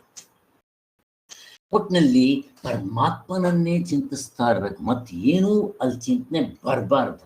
ಸಾಯೋವರೆಗೂ ಯಾರು ಈ ರೀತಿ ಚಿಂತನೆ ಮಾಡ್ತಾ ಇರ್ತಾರೋ ಅಂತ ಈ ಒಂದು ಸೂತ್ರ ಭಾಷೆದಲ್ಲಿ ಕೂಡ ಹೇಳಿದೆ ಅಂತ ಕೂಡ ಹೇಳಿದ್ವಿ. ಇದು ಅದಕ್ಕೋಸ್ಕರನೇ ಅಂತಕಾಲೇಚ ಮಾಮೇವ ಸ್ಮರಣಂ ಅಂತ ಹೇಳಿ ಅಜಮಿಳನ ಕಥೆ ಹೇಳಿದ್ದು ಆಯ್ತು. ಅಲ್ಲಿ ಇವನ್ನೆಲ್ಲ ನೋಡಿದ್ದಾಯ್ತು ನಾವು, ಹೇಗಿರುತ್ತೆ ನೋಡ್ರಿ ಅಂತ. ಅಂಥ ಸನ್ಯಾಸಿಗಳು ಹೆಂಡತಿ ಮಕ್ಕಳು ಮನೆ ಬಟ್ಟೆ ಬಿಟ್ಟು ಅವರು ಮೋಕ್ಷನೇ ಬೇಕು ಅಂತ ವಸ್ತುತಂತ್ರವಾದ ಸಾಧನೆ ಮಾಡ್ತಾ ಇರೋವ್ರಿಗೆ ಕೊನೆಯಲ್ಲಿ ಪರಮಾತ್ಮನ ನೆನಪು ಬರಲಿಲ್ಲ ಅಂದ್ರೆ ಎಷ್ಟು ಕಷ್ಟ ಇರುತ್ತೆ. ನಾವು ಕೊನೆ ಕಾಲದಲ್ಲಿ ನೆನೆಸ್ಕೊಂಡ್ಬಿಡ್ತೀವಿ ಅಂದ್ರೆ ಆಗುತ್ತಾ ಅಂತ ಇಲ್ಲಿವರೆಗೂ ಬಂದಿದ್ವಿ. ಇವತ್ತಿಲ್ಲಿಂದ ಸ್ಟಾರ್ಟ್ ಮಾಡ್ಬೇಕಪ್ಪ. ಇವತ್ತಿನ ಎಪಿಸೋಡ್ 3ನೇ ಎಪಿಸೋಡ್ ಇಲ್ಲಿಂದ ಸ್ಟಾರ್ಟ್ ಆಗುತ್ತೆ. ಇದು 6ನೇ ಮಂತ್ರ. ಎಂ ಎಂ ವಾಪಿ ಸ್ಮರಣ್ ಭಾವಂ ತ್ಯಜತ್ಯಂತೆ ಕಲೇವರಂ ತಂ ತಮೇವೈತಿ ಕೌಂತೆಯ ಸದಾ ತದ್ಭಾವ ಭಾವಿತಃ. ಇದು ತುಂಬಾ ಚೆನ್ನಾಗಿದೆ ಶ್ಲೋಕ. ನನಗೆ ಇದು ನೆನಪು ಬಂದಿದ ತಕ್ಷಣ ಬೆಳಗೆರೆ ಕೃಷ್ಣ ಶಾಸ್ತ್ರಿಗಳು ನೆನಪು ಬರ್ತಾರೆ. ಫಸ್ಟ್ ನಾನು ಅದನ್ನು ಹೇಳ್ಬಿಡ್ಬೇಕು. ಇಲ್ಲಿ ಬೆಳಗೆರೆ ಕೃಷ್ಣ ಶಾಸ್ತ್ರಿಗಳು, ಐ ಥಿಂಕ್ ನೀವೆಲ್ಲ ಕೇಳಿದ್ದೀರಾ. ನಮ್ಮ ಯೋಗ ಕ್ಲಾಸಿಗೆ ಬರೋ ಕೃಷ್ಣವೇಣಿ ಪ್ರತಿಭಾ ಅವರು ನೋಡು ಇದ್ದಾರೆ, ಮೀನಮ್ಮ ನೋಡಿರಲ್ಲ. ಬೆಳಗೆರೆ ಕೃಷ್ಣ ಶಾಸ್ತ್ರಿಗಳು ಈಗಿನ ಅವರು ಬೆಳಗೆರೆ, ಅವ್ರ ಹೆಸರೇನು ಇನ್ನೊಬ್ಬ ಇಲ್ಲಿ ಇದ್ರಲ್ಲ, ಅವರ ಆಳಿಯ, ಅವನ ಹೆಸರೇನು, ಇಲ್ಲಿ ಅವನು ರೈಟರ್ ಗೀಟರ್ ಏನೋ ಆಗಿದ್ದವರು, ಅವ್ರ ಹೆಸರೇನು ಹೇಳಕ್ ಬರುತ್ತಾ?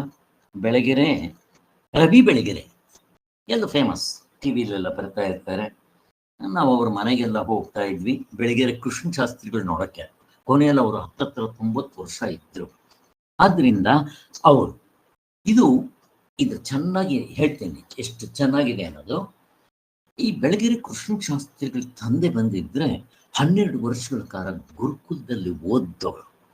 ಅವರು ಚಂದ್ರಶೇಖರ ಶಾಸ್ತ್ರಿಗಳು ಅಂತ.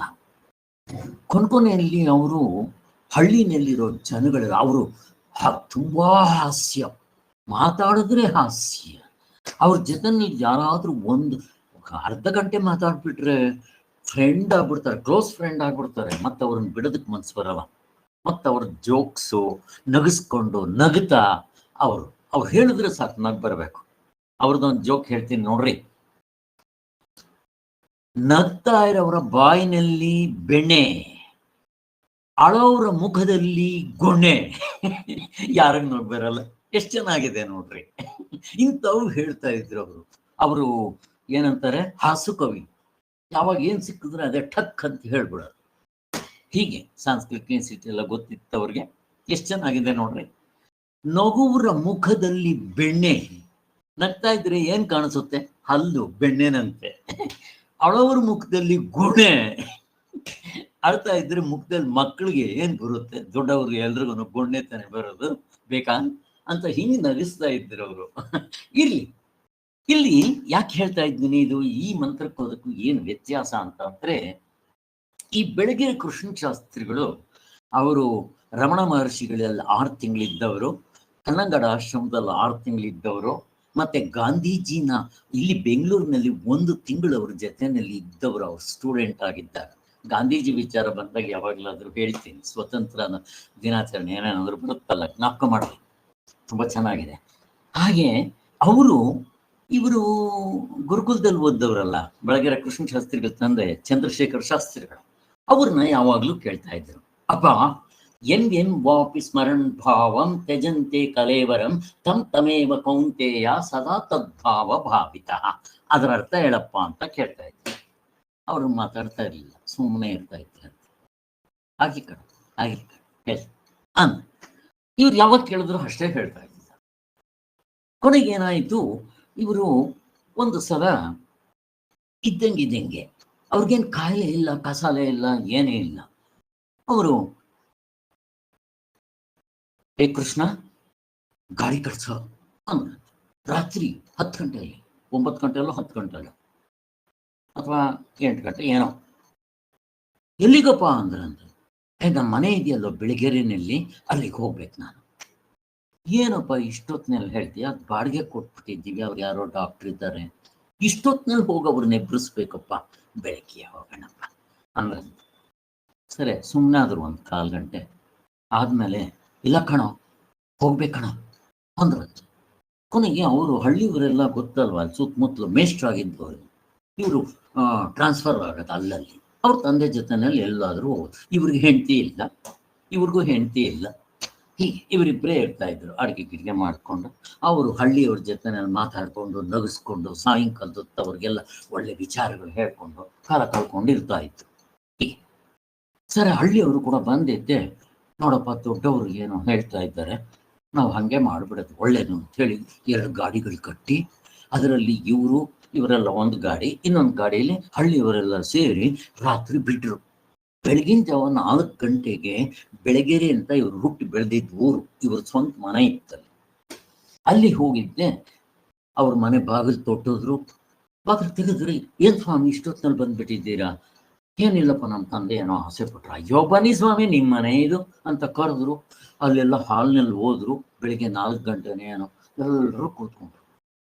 ನಿದ್ದೆ, ಎಲ್ಲ ಜರ್ನಿ ಮಾಡ್ಕೊಂಡ್ಬಂದಿದ್ದಾರೆ, ಗಾಡಿಗಳಲ್ಲಿ ಎತ್ತಾಕಿದೆ, ಕುಲ್ಕಿದೆ, ಹಾಗೆ ಗೋಡೆಗೆ ಹೊರ್ಕೊಂಡು ಮಲ್ಕೊಂಡ್ರು.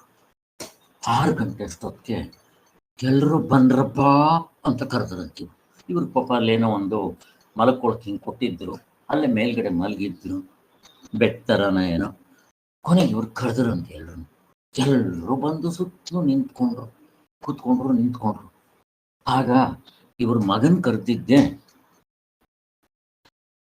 ನೋಡಪ್ಪ ಮನೆ ಹೇಗಿದ್ರು ಇದೆ, ನೀನು ಹೇಗಿದ್ರು ಟೀಚರ್, ಆದ್ರಿಂದ ನಮ್ಮ ಜಮೀನಿದೆ, ಅಲ್ಲಿ ಜಮೀನಲ್ಲಿ ಭತ್ತ ಗಿತ್ತ ಬೆಳೆಸ್ಲಿ, ನೀನು ಟೀಚರ್, ಈ ಮನೇನ ಒಂದು ಸ್ಕೂಲ್ ಮಾಡು, ಇಲ್ಲಿ ಹುಡುಗರು ಉಳ್ಕೊಳ್ಳೋದಕ್ಕೆ ಜಾಗ ಮಾಡು, ಲಾಡ್ಜಿಂಗ್ ಬೋರ್ಡಿಂಗ್ ಫೆಸಿಲಿಟೀಸ್, ನಮ್ದೇ ಜಮೀನಿದೆ, ಅಲ್ಲಿ ಬರೋ ಭತ್ತ ಗಿತ್ತ ಇವೆಲ್ಲ ಅವ್ರಿಗೆ ಊಟಕ್ಕೆ ಹಾಕು, ಮತ್ತು ನೀನು ಟೀಚರ್ ಅವ್ರಿಗೆ ವಿದ್ಯೆ ದಾನ ಮಾಡು, ಇಷ್ಟೇ ಕಣ ಅಂದ್ರೆ. ಆಯ್ತಪ್ಪ ಅಂದ್ರಂತ. ಒಳಗಿಂದ ಬರಲಿಲ್ಲ ಕಣೋ ಅಂದ್ರಂತ. ಇಲ್ಲಪ್ಪ ನಾನು ಮಾಡ್ತೀನಿ ಅಂದ್ರಂತವ್ರು. ಅದಕ್ಕೆ ಅಲ್ಲಿದ್ದವ್ರನ್ನೆಲ್ಲ ಕರೆದು, ನೋಡ್ರಪ್ಪ ಒಂದು 6 ತಿಂಗಳ ಸಮಯ ಕೊಡಿ, ಅವನೇನಾದ್ರೂ ಮಾಡದೇ ಇದ್ರೆ ಕೆನ್ನೆ ಮೇಲೆ ಹೊಡೆದು ಮಾಡಿಸ್ರಿ ಅಂದ್ರಂತ. ಅಲ್ಲಿ ನೋಡ್ರಿ, ಅವ್ರಿಗೂ ವಯಸ್ಸಾಗಿದೆ, ಮಗನ್ಗೂ ಇರ್ಲಿ.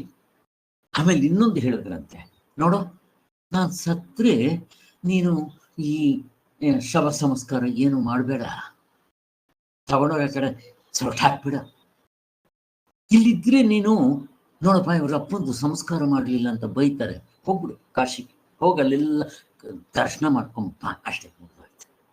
ಹೆಂಗಿದೆ ನೋಡ್ರಿ, ಮುಕ್ತರಾದವರು ಯಾವ ಥರ ಹೇಳ್ತಾರೆ ಅನ್ನೋದಕ್ಕೆ. ಅವ್ರಿಗೆ ಶವ ಸಂಸ್ಕಾರ ಮಾಡೋದಕ್ಕೇನೋ ಅವ್ರಿಗೆ ಬೇಕಾಗಿದ್ದಿಲ್ಲ ಸ್ವಾಮಿ, ಇವೆಲ್ಲ ನಾವು ಚಿಂತನೆ ಮಾಡಬೇಕು. ಸೊ ಈ ಸಂದರ್ಭದಲ್ಲಿ ನಾನು ಇದಕ್ಕೆ ಡಿಸ್ಕನೆಕ್ಟ್ ಆಗುತ್ತೆ. ಫಸ್ಟ್ ಇದನ್ನು ಹೇಳ್ಬಿಡ್ತೀನಿ, ಅದಕ್ಕೆ ತಕ್ಕಂತೆ ಆಮೇಲೆ ಬಂದಾಗ ಹೇಳ್ತೀನಿ. ಆಮೇಲೆ ಏನಾಯ್ತು, ಇಷ್ಟ ಆಯ್ತಲ್ಲ, ಓಕೆ, ಅಲ್ಲಿಗೆ ಅವ್ರ ಅರ್ಥ ಏನು, ಈ ಮನೇನ ಹುಡುಗರಿಗೋಸ್ಕರ ಮಾಡ್ಬೇಕಷ್ಟೇನೇನು, ಜಮೀನಿದೆ ಬೆಳೆದು ಅವರಿಗೆ ಅನ್ನ ಊಟ ಹಾಕು, ಅನ್ನದಾನ ಮಾಡೋಷ್ಟು ಪುಣ್ಯ ಮತ್ತೊಂದಿಲ್ಲ, ಅದಕ್ಕಿಂತ ವಿದ್ಯಾದಾನ ಇನ್ನೂ ಶ್ರೇಷ್ಠ. ನಮ್ಮ ಆಶ್ರಮದಲ್ಲಿ ನನಗೆ ಅನ್ನದಾನ, ವಿದ್ಯಾದಾನ ಮತ್ತೆ ಭವರೋಗದ ವಿದ್ಯೆ ಅದನ್ನು ಹೇಳ್ಕೊಡೋದಕ್ಕೆ ನನಗಿಷ್ಟ. ನನಗೆ ಆಸೆ ಇದೆ. ಕನ್ನಂಗಡ ಆಶ್ರಮ, ರಮಣ ಮಹರ್ಷಿಗಳ ಆಶ್ರಮದಲ್ಲಿ ನೀವು ಯಾರೇ ಹೋಗ್ರಿ, ಅಲ್ಲಿ ಲಾಡ್ಜಿಂಗ್ ಬೋರ್ಡಿಂಗ್ ಫೆಸಿಲಿಟೀಸ್ ಇದೆ, ಎಲ್ಲ ಫ್ರೀ. ಅಲ್ಲಿ ಇದ್ಕೊಂಡು ಆಯಾ ಚಿಂತನೆ ಮಾಡಿಕೊಂಡು ಯಾರು ಬೇಕಾದರೂ ಬರ್ಬೋದು. ನೋಡ್ರಿ ಹಿಂಗಿದೆ. ನನ್ಗೆ ಅಂಥ ಆಶ್ರಮ ಮಾಡಬೇಕು ಅಂತ ಆಸೆ, ಬಟ್ ನನಗೆ ಮಾಡೋಕ್ಕಿಷ್ಟ. ನಾನು ಬೇಕಾದ್ರೆ ನನ್ನ ಕೈನಲ್ಲಿರೋ ದುಡ್ಡು ಸಹ ಎಷ್ಟಾದ್ರೂ ಅಷ್ಟು ಮಾಡ್ತೀನಿ. ಯಾರಾದರೂ ನಿಂತ್ಕೊಂಡು ಮಾಡೋರಪ್ಪ ಅಂತ ಯಾರು ಮುಂದೆ ಬರ್ತಾರೆ. ಆಶ್ರಮ ಇದೆ, ಜಾಗ ಇದೆ, ಎಲ್ಲ ಚೆನ್ನಾಗಿ ನಾನು ಹೇಳ್ಕೊಡೋಕೆ ರೆಡಿ ಇದ್ದೆ. ನನಗೇನು ಗೊತ್ತೋ ಅದು ಬೆಳಗ್ಗೆಯಿಂದ ಯೋಗ ಇವೆಲ್ಲ ದೇವ್ರದ್ದು ಯಾವಾಗ ಮಾಡ್ತಾನೋ ಅದು ನನ್ನ ಆಸೆ. ಇರಲಿ ಬಿಡಿ, ನನ್ನ ಆಸೆ ಇರೋದು ನಿಜವಾದ್ದು ಮುಕ್ತನಾಗಬೇಕು ಅಂತ. ಇದೆಲ್ಲ ಸೆಕೆಂಡ್, ಇವು ಸಾಧನೆ ರೂಪದಲ್ಲಿ ಮಾಡ್ಕೊಂಡು ಹೋಗ್ಬೇಕಷ್ಟು. ನಾನು ಇದನ್ನು ನಂದು ಕೆಲಸ ಇದು ಮಾಡ್ತಾ ಇರ್ತೀನಿ, ಯಾರಾದರೂ ಬಂದರೆ ಹೇಳ್ಕೊಡ್ತೀನಿ ಅಷ್ಟೆ. ಯಾಕೆ ನಾನು ದಿನಕ್ಕೆ 1 ಗಂಟೆ ಯೋಗ ಮಾಡಬೇಕು, ಅಲ್ಲಿ ಇದ್ದವ್ರಿಗೆ ಯೋಗ ಹೇಳ್ಕೊಡ್ತೀನಿ. ಮತ್ತು ಈ ವಿಚಾರಗಳೆಲ್ಲ ಹೇಳ್ತೀನಿ, ಭಜನೆ ಮಾಡಿಸ್ತೀನಿ. ನನಗೂ ಆಯಿತು, ಅವ್ರಿಗೂ ಆಯಿತು. ಆದ್ದರಿಂದ ಇರಲಿ, ಏನಾದರೂ ಇರಲಿ. ಕೊನೆಗೆ ಏನಾಯಿತು, ನೀನು ಯಾವಾಗಲೂ ಒಂದು ಕೇಳ್ತಾ ಇದ್ದೀಯಲ್ಲಪ್ಪ, ಏನು ಸ್ಮರಾಮಿ ಭಾವಾಮಿ, ಆ ಶ್ಲೋಕ ಕೇಳ್ತಾ ಇದ್ದೀಯಲ್ಲ, ಅದನ್ನು ಹೇಳೋದಲ್ಲ ಕಣೋ ಅಂತ ಹೇಳಿ ಅವರು ಕೊನೆಗೆ ಶಿವ ಶಿವ ಅಂತ ಹೇಳಿ ಕಣ್ಣು ಮುಚ್ಕೊಂಡ್ರ ಅಷ್ಟೇ. ಅವ್ರ ಮಗ ಇದ್ದವರು ಯಾಕೆ ನಮ್ಮಪ್ಪ ಮಾತಾಡ್ತಾ ಇಲ್ಲ ಅಂದ್ರಂತೆ. ಅದಕ್ಕೆ ಅವರು ಆಗೋಯ್ತಪ್ಪ, ಆಗೋಯ್ತು, ಇನ್ನೇನು ಮಾತಾಡ್ತಾರೆ.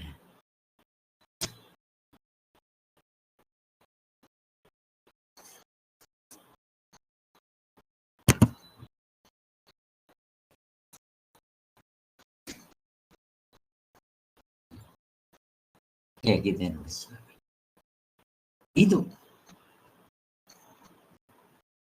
ಈ ಲಿಂಗಾಯತರಲ್ಲಿ ಒಂದು ಗಾದೆ ಹೇಳ್ತಾರೆ,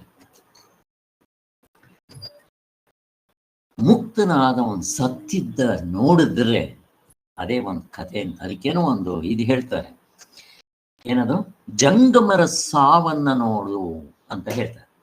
ಇದು ಏನ್ ಕೃಷ್ಣವೇಣಿ ಅವರೇ ಅಥವಾ ಪ್ರತಿಭಾ ಅವರೇ ಏನ್ ಹೇಳ್ತಾರೆ ಅದಕ್ಕೆ? ಎಂತ ವ್ಯಕ್ತಿ ಅನ್ನೋದನ್ನ ಅವನು ಸಾವು ಹೇಳುತ್ತೆ ಅಂತ, ಅಂದ್ರೆ ನರಳ್ದಿರ ಸತ್ರೆ ಅವನು ಒಳ್ಳೆಯವನು ಅಂತ ಸರ್. ಹಂಗಲ್ಲ, ಇದು ಸಾಯೋ ಸಮಯದಲ್ಲಿ ಇದು ನಾನು ಇವಾಗ ಹೇಳಿದ್ನಲ್ಲ, ಇದು ಎಷ್ಟು ಚೆನ್ನಾಗಿದೆ ನೋಡ್ರಿ. ಜಂಗಮರ ಸಾವನ್ನ ಅವ್ರ ಸಾಯವಾಗಿ ನೋಡುವಂತ. ಹಾಗೆ ಶೆಟ್ರಿಗೆ ಇನ್ನೊಂದು ಗಾದೆ ಇದೆ, ಶೆಟ್ಟಿ ಸತ್ತಾಗ ಅವನ ಸಾಲ, ಅವನು ಸತ್ತ ಮೇಲೆ ಗೊತ್ತಾಗುತ್ತೆ ಅವನು ಎಷ್ಟು ಶ್ರೀಮಂತ, ಎಷ್ಟು ಸಾಲ ತುಂಬಿಕೊಂಡಿದ್ದಾನೆ ಅಂತ. ಹಾಗೆ ಇರ್ಲಿ, ಏನಾದ್ರು ಹೇಳಿ. ಇಲ್ಲಿ ಇದು ಇನ್ನು ಒಬ್ಬರು ದೃಷ್ಟಾಂತ ಕೊಡ್ತೇನೆ. ಇಲ್ಲಿ ಕೆಲವರು ಸಾಯುವಾಗ ಇವೆಲ್ಲ ಹೇಳ್ಬಿಟ್ಟಿರ್ತಾರೆ. ಈಗ ಬ್ರಹ್ಮಚೈತನ್ಯ ಮಹಾರಾಜರ ಶಿಷ್ಯರು ಬ್ರಹ್ಮಾನಂದರು, ಅವರ ಜೀವನ ಚರಿತ್ರೆ ಎಲ್ಲ ಓದಿದ್ದೀನಿ ನಾನು. ನನ್ನ ಹತ್ರ ಪುಸ್ತಕನೂ ಇದೆ, ಯಾರಿಗಾದ್ರೂ ಬೇಕಾದ್ರೆ ಕೊಡ್ತೇನೆ.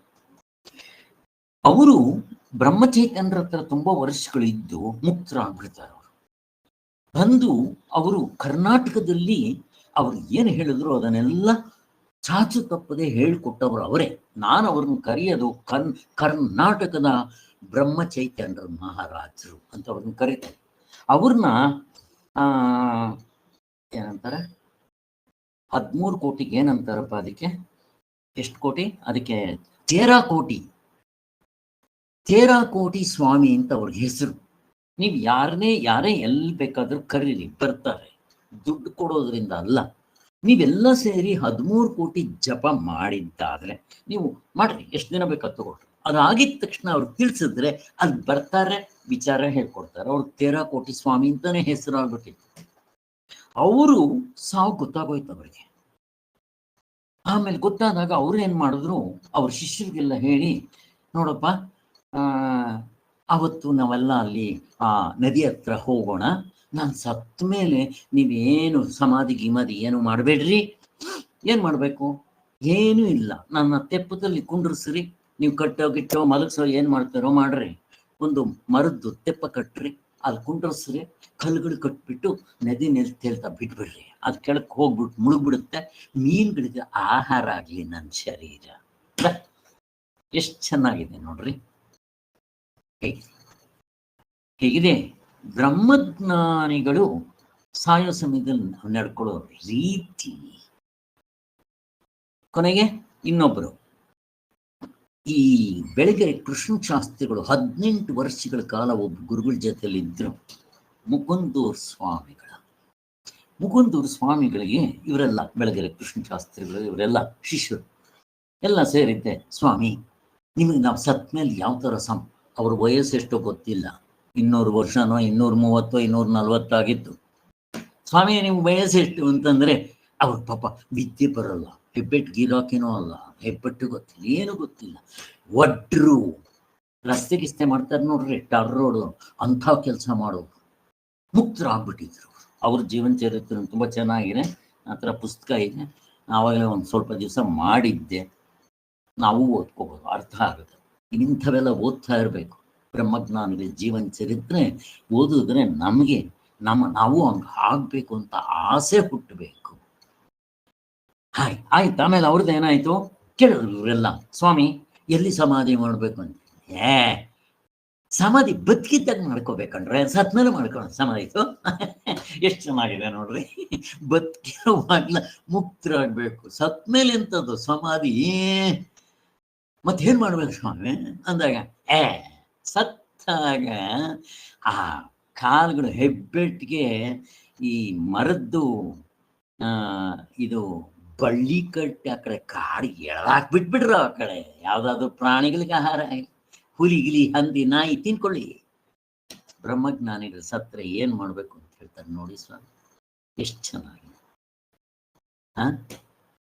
ಇದು ನಾವು ತಿಳ್ಕೊಬೇಕಾಗಿರಲ್ಲ. ಇಂಥ ವಿಚಾರಗಳೆಲ್ಲ ಕೇಳಿದ್ರೆ ನಮ್ಗೇನನ್ಸುತ್ತೆ, ನನಗನ್ಸಿತ್ತು, ನಾನು ಆವಾಗಲೇ ನನ್ನ ಮಕ್ಕಳಿಗೂ ಹೇಳ್ಬಿಟ್ಟಿದ್ದೀನಿ, ನಾನು ಬಿಲ್ ಕೂಡ ಹಾಗೆ ಬರೆದಿಡ್ತಾ ಇದ್ದೆ. ನನ್ನ ಆಸ್ತಿನಲ್ಲಿ ಏನೋ ಅದನ್ನು ನಮ್ಮ ಆಶ್ರಮಕ್ಕೆ ದಾನವಾಗಿ ಕೊಡಬೇಕು, ಅದನ್ನು ಅನ್ನದಾನ ವಿದ್ಯಾದಾನ, ಈ ವಿದ್ಯಾದಾನ ಅಂತ ನನಗೆ ಆಸೆ. ಅದನ್ನು ಬರೆದು ನಾನು ಸತ್ತಾಗ ಯಾರು ಒಂದು ಹೂವು ಕೂಡ ತರಂಗಿಲ್ಲ, ತಂದರೆ ಅಲ್ಲಿ ಶರೀರದ ಹತ್ರ ಒಂದು ಫೋಟೋ ಇಟ್ಟಿರ್ತೀವಿ, ರಾಮನಿಗೆ ಹಾಕಿಸ್ತೀವಿ. ಯಾಕೆಂತಂದ್ರೆ ನಾನು ಎಕ್ಸ್ಪೀರಿಯನ್ಸ್ ಆಯಿತು, ಒಂದ್ಸಾರಿ ಸತ್ತಾಗ ಯಾರಿಗೂ ತೊಗೊಂಡೋದೆ, 400 ರೂಪಾಯಿ ಒಂದು ಹಾರ. ಯೋಚನೆ ಮಾಡಿದೆ, ಅರೆ ಅಲ್ಲಿ 30-40 ಜನ ಬಂದಿರ್ತಾರೆ, ಒಂದು ಹಾರಕ್ಕೆ 400 ರೂಪಾಯಿ ಆದರೆ 4,400 12,000 ಕೊಟ್ಟರೆ ಒಂದು ಆಶ್ರಮದಲ್ಲಿ 100 ಜನಕ್ಕೆ ಊಟ ಆಗುತ್ತಲ್ಲ. ಈಗ ಎಷ್ಟೊತ್ತು ಹಾಕಿರ್ತಾರೆ ಆ ಹೂವು? ನನಗೆ ಮೊದಲಿಂದ ಇಂಥ ಆಡಂಬರಗಳು ಇಷ್ಟ ಆಯ್ತು. ಎಷ್ಟೊತ್ತು ಹಾಕ್ತಾರೆ? 5 ನಿಮಿಷ ತೆಗೆದು ಬಿಸಾಕ್ಬೇಕು. ಅದನ್ನ ಅಲ್ಲಿ ಸ್ಮಶಾನಕ್ಕೆ ತಗೊಂಡು ಬೆಂಕಿ ಮೇಲೂ ಬಿಡೋಲ್ಲ. ಮೊನ್ನೆ ಹೋಗಿದ್ದೆ ನನ್ನ ತಂಗಿ ಸತ್ತಾಗ ಸ್ಮಶಾನಕ್ಕೆ, ಯಾವಾಗಲೂ ಹೋಗಿರಲಿಲ್ಲ. ಅವ್ರ ತೆಗೆದು ಅಲ್ಲಿ ಬಿಸಾಕ್ರಿ ಅಂತ. ಇದಕ್ಕೆ 12,000 20,000 ಕೊಟ್ಟು, ಅದು ಕೆಲವರು ಅದು ಏನೇನು ಬೇಕಾ? ನನ್ಗೆ ಯಾಕೋ ಅಯ್ಯೋ ಅನ್ನಿಸ್ತು. ಆವಾಗ ಡಿಸೈಡ್ ಮಾಡಿಬಿಟ್ಟೆ, ಯಾವ ಒಂದು ಹೂವು ತಂದ್ರೆ ಹಾಕ್ರಿ, ಪಕ್ಕದಲ್ಲಿ ರಾಮನ ಫೋಟೋ ಹಾಕಿರುತ್ತೆ. ಮತ್ತು ಸತ್ತಾಗ ಇನ್ನೇನು ತೊಗೊಂಡೋಗ್ಬೇಕು ಅಂದ್ರೆ ನಾನು ಈಗಲೇ ಹೇಳ್ಬಿಡ್ತೀನಿ, ತುಂಬ ಚೆನ್ನಾಗಿದೆ, ಇದು ಹೆಲ್ಪ್ ಆಗೋದಂತ. ನಮ್ಮ ವೈಶಾಸ ಎಲ್ಲ ಸೇರಿ ಒಂದು ಇದು ಓಡಿಸಿದ್ದಾರಂತೆ, ಹೇಳ್ತಾರಂತೆ. ಏನದು? ಇನ್ನೂ ನೀವು ಸತ್ತಾಗ ಕರ್ಪೂರ ಕೊಡ್ರಿ, ತುಪ್ಪ ಪ್ಯಾಕೆಟ್ ತಗೊಂಡೋಗಿ ಕೊಡ್ರಿ, ಅದು ಹೆಲ್ಪ್ ಆಗುತ್ತೆ. ಈ ಹಾರ ಗೀರ ಎಷ್ಟೊತ್ತು ಬೇಕದಕ್ಕೆ? ಸತ್ತವ್ರಿಗೆ ಏನು ಇದು ಮಾಡ್ತೀರಿ ನೀವು? ಇನ್ನು 1/4 ಗಂಟೆಯಲ್ಲಿ ತಗೊಂಡೋಗೋದು ಬೆಂಕಿಗೆ ಹಾಕ್ತಾರೆ ಅಷ್ಟೇ.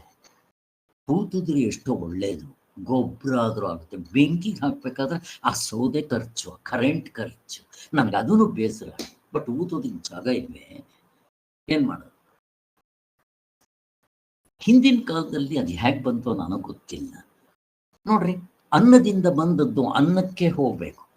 ಭೂಮಿಗೆ ಊತಿದ್ರೆ ಗೊಬ್ಬರ ಆದರೂ ಆಗುತ್ತಲ್ಲಪ್ಪ, ಇದಕ್ಕಿಂತ ಗೊಬ್ಬರ ಮತ್ತೇನು ಬೇಕು ಸ್ವಾಮಿ? ನನ್ನ ಎಕ್ಸ್ಪೀರಿಯನ್ಸ್, ನಮ್ಮ ಮನೆಯಲ್ಲಿ ಮಾಗಡಿನಲ್ಲಿ ನಮ್ದು ಒಂದು ಹಳೆ ಮನೆ ಇತ್ತು, ಅಲ್ಲೊಂದು ಮರ ಇತ್ತು, ಅದು ಸೀಬೆಕಾಯಿ ಮರ. ಸೀಬೆಕಾಯಿ ಬಿಡ್ತಾ ಇರಲಿಲ್ಲ, ಮರ ದೊಡ್ಡದಾಗಿದೆ. ಯಾರೋ ಹೇಳಿದ್ರು ಸತ್ತೋಗಿರೋ ನಾಯಿ ಹಾಕ್ರಿ ಬೇರೆ ಆಗಿಸ್ಬಿಟ್ಟು ಅಂತ.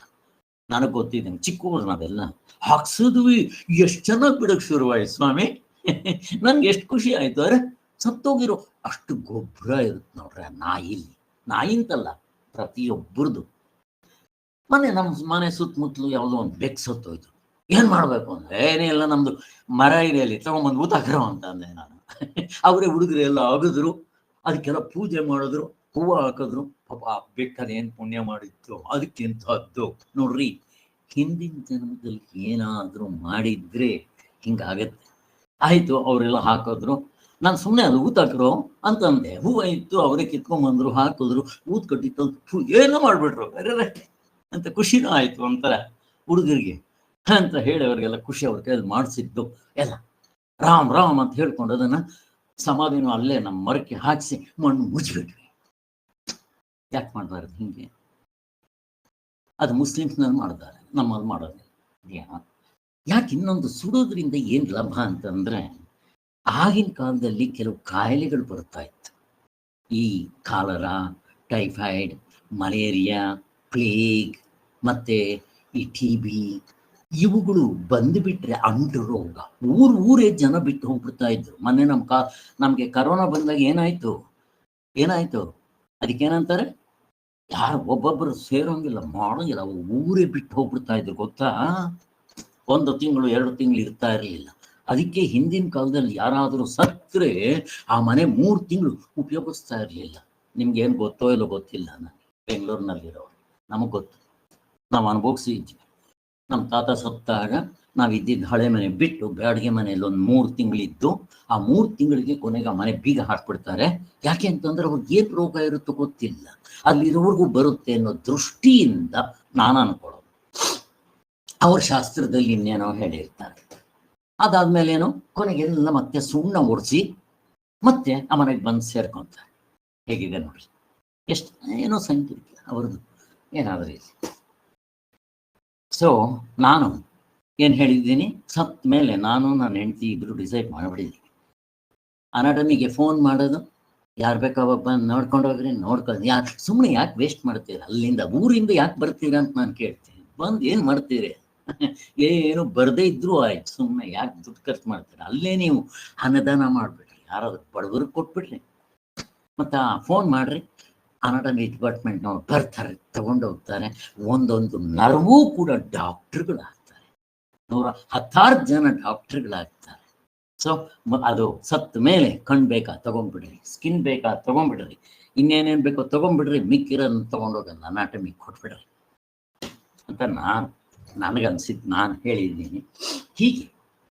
ಸೊ ಯಾಕೆ ಹೇಳಿದೆ ಇವೆಲ್ಲ ಅಂತ ಅಂದರೆ, ಒಬ್ಬೊಬ್ರು ಇನ್ನೂ ಒಂದು, ಈ ಪಾರ್ಸಿ ಧರ್ಮದಲ್ಲಿ ಏನ್ ಮಾಡ್ತಾರೆ ಗೊತ್ತಾ? ಯಾರಿಗಾದ್ರು ನಾನು ಪ್ರಶ್ನೆ ಕೇಳ್ತಾ ಇದ್ದೀನಿ. ಪಾರ್ಸಿ ಮೇಲೆ ಒಂದು ಕಂಬದ ಮೇಲೆ ಇಟ್ಬಿಡ್ತಾರೆ, ಶವನ ಮೇಲೆ ಎತ್ತರವಾದ ಜಾಗದಲ್ಲಿ. ನಾನು ಕೇಳಿ ತುಂಬಾ ಖುಷಿ ಆಯ್ತು. ಅವ್ರು ನೋಡ್ರಿ ಸುಡೋದಿಲ್ಲ.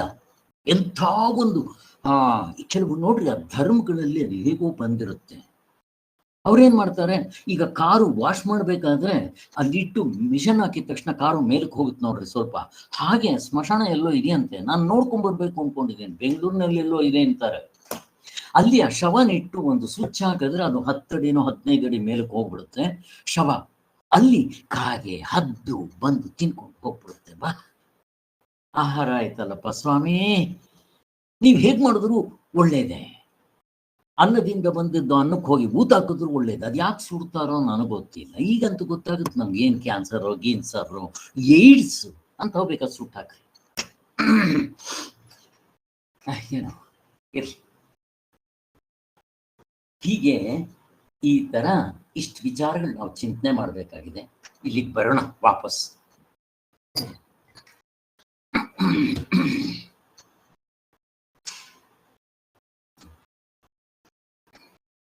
ಗಾಂಧೀಜನ್ ಯಾರೋ ಕೇಳಿದ್ರಂತೆ, ಸ್ವಾಮಿ ನನಗೆ ಆಯುರ್ವೇದ ಡಾಕ್ಟ್ರು, ನಾನು ತುಂಬ ವರ್ಷಗಳಿಂದ ನನಗೆ ಕಾಯಕಲ್ಪ ಗೊತ್ತು.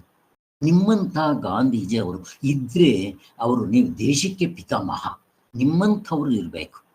ಅದಕ್ಕೆ ನಿಮ್ಮ ಆಯಸ್ಸನ್ನ ನಾನು ಜಾಸ್ತಿ ಮಾಡ್ತೀನಿ. ನನಗೆ 21 ದಿವಸ ನೀವು ನನ್ನ ಜೊತೆಯಲ್ಲಿ ಇರ್ರಿ, ಆಯುರ್ವೇದ ಏನೇನೋ ಟ್ರೀಟ್ಮೆಂಟ್ ಇದೆ ನಾನು ಮಾಡ್ತೇನೆ ಅಂದ್ರಂತೆ.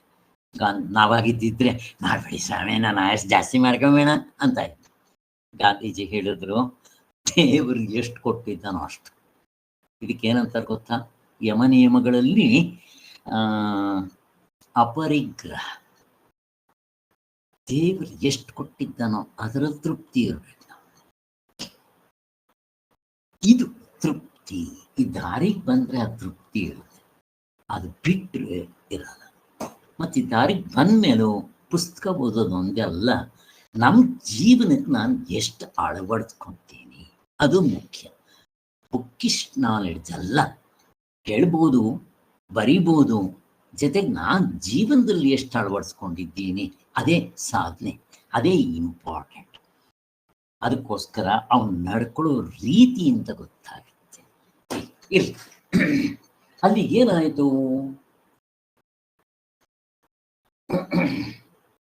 ಯಾಕಿಷ್ಟೆಲ್ಲ ಹೇಳಿದೆ ಅಂತಂದ್ರೆ, ಆ ಶ್ಲೋಕ ನೋಡಿದ ತಕ್ಷಣ ನನಗೆ ಅಷ್ಟು ಜ್ಞಾಪಕ ಬಂತು, ಅದಕ್ಕೋಸ್ಕರ ಹೇಳಿದೆ.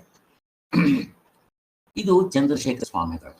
ಇನ್ನೊಬ್ಬ ಇದ್ದಾನೆ ಇಚ್ಛಾಮರಣಿ ಗುಂಜಪ್ಪ ಅಂತ, ಅದ್ ಕತೆ ಮನೆ ಹೇಳಿದ್ದೀನಿ, ತಿರ್ಗಾ ಹೇಳಕ್ ಹೋಗಲ್ಲ. ಹಾಗೆ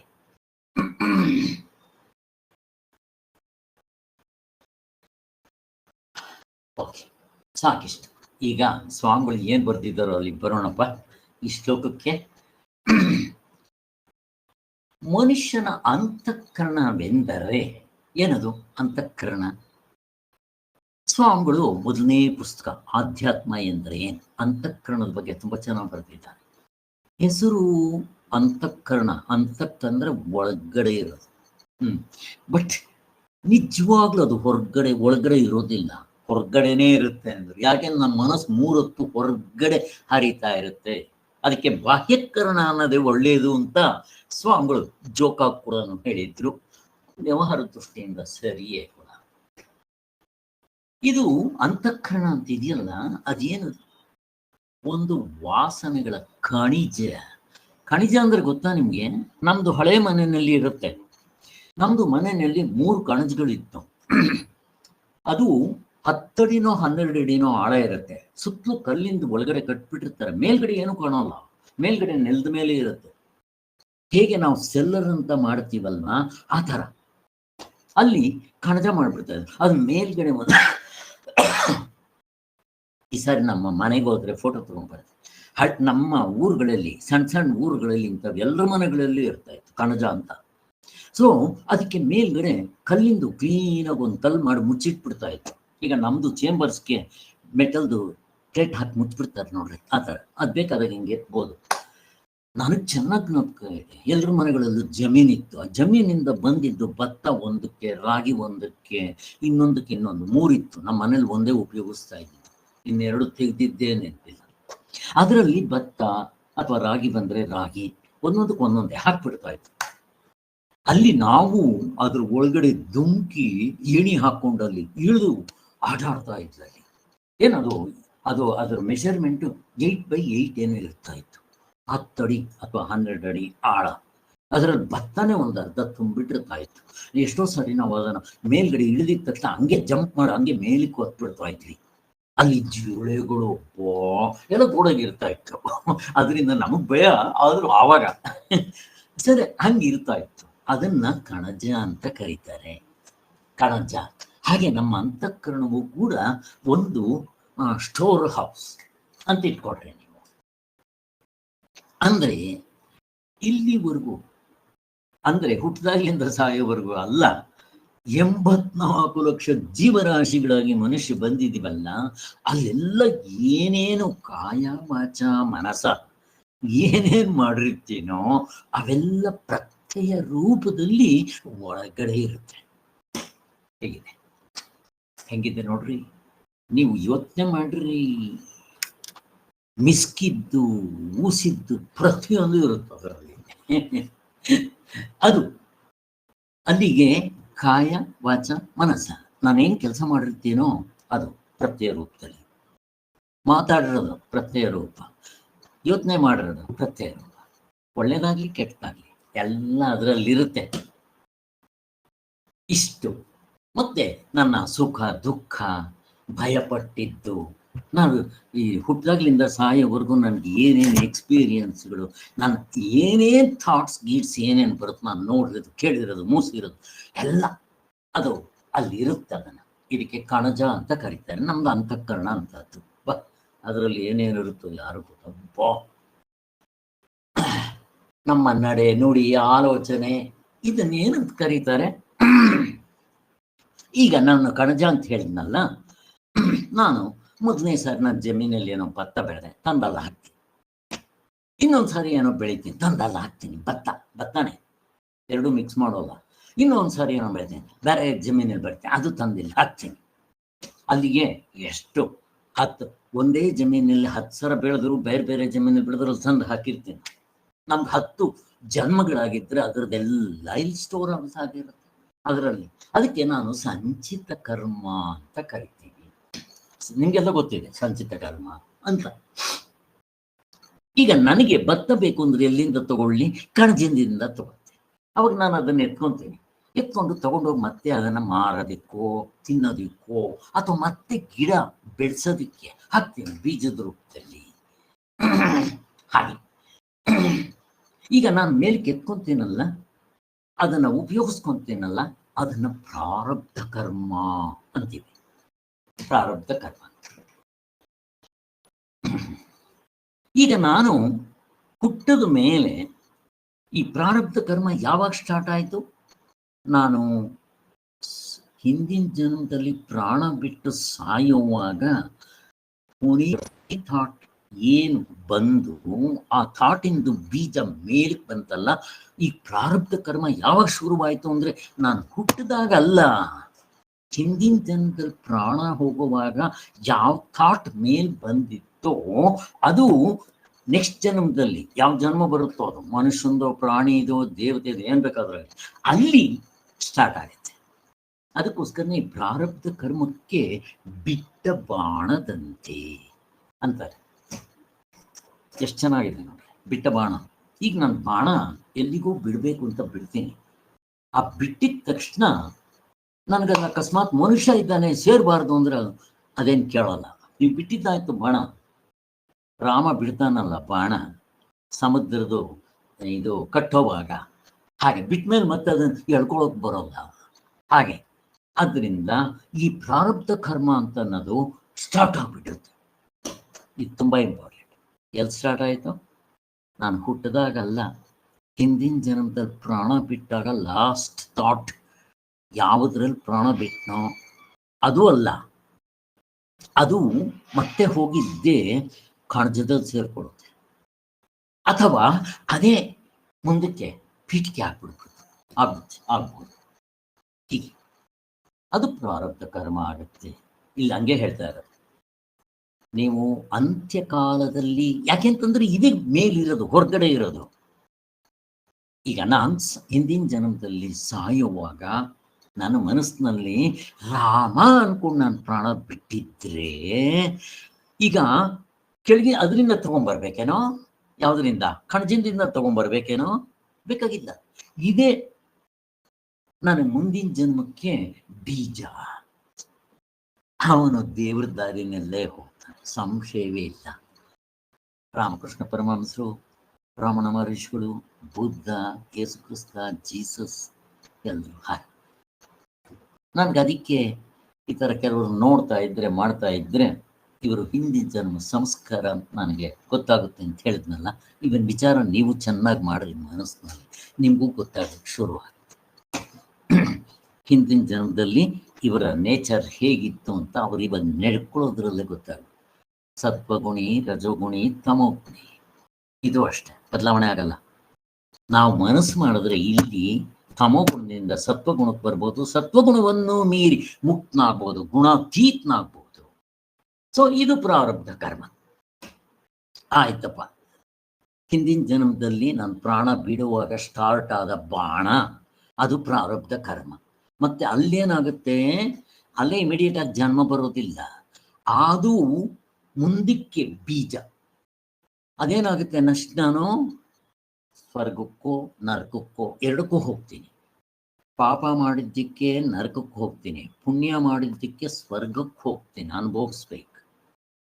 ಅನುಭವಿಸಿ ಅಲ್ಲಿ ಪೂರ್ತಿ ಮುಗಿದ ಮೇಲೆ ಆಯ್ತು ಹೋಗ್ ಅಂತ ಕಳಿಸ್ತಾರೆ.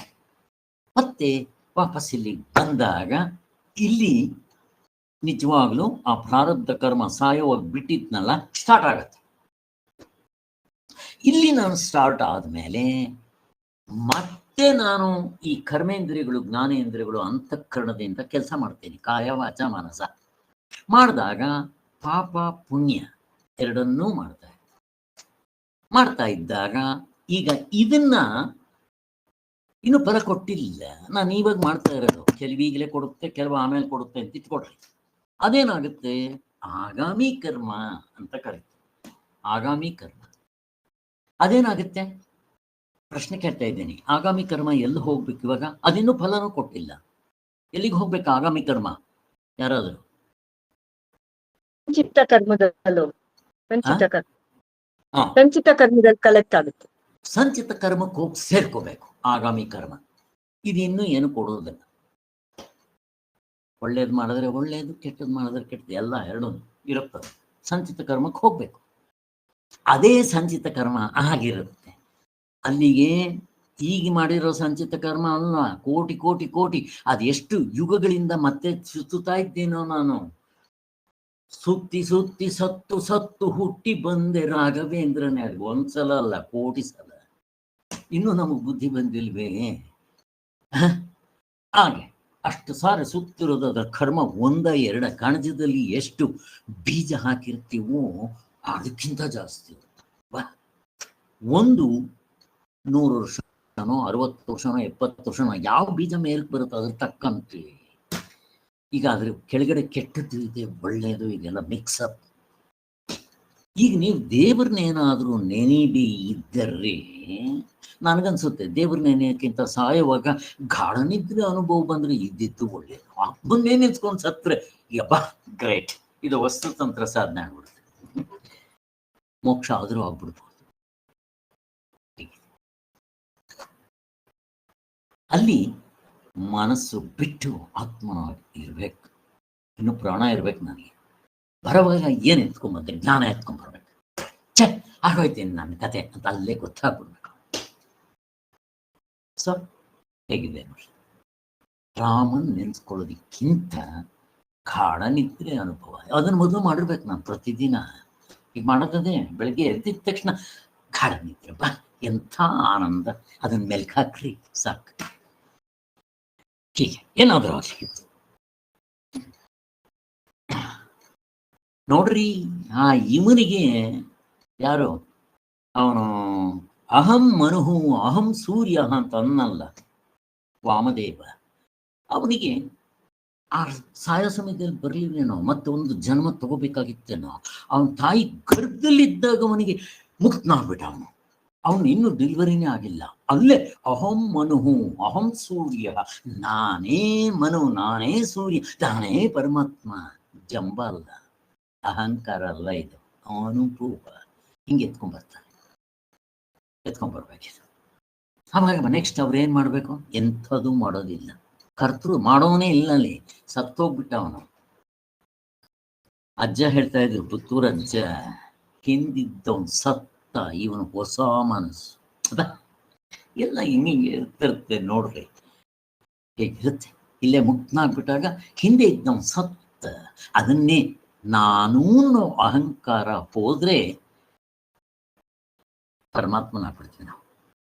ಇಷ್ಟೇ ವ್ಯತ್ಯಾಸ. ಅಲ್ಲಿಗೆ ನಿಮ್ಗೆ ಸಂಚಿತ ಕರ್ಮ, ಆಗಾಮಿ ಕರ್ಮ, ಪ್ರಾರಬ್ಧ ಕರ್ಮ ಅರ್ಥ ಆಗುತ್ತೆ. ನಾನು ಇದಕ್ಕೆ ನಿಮ್ಗೆ ಎಷ್ಟು ಜನಕ್ಕೆ ಅರ್ಥ ಆಗಿದೆ ಗೊತ್ತಿಲ್ಲ, ಎಲ್ರಿಗೂ ಅರ್ಥ ಆಗಿರುತ್ತಿದ್ದು.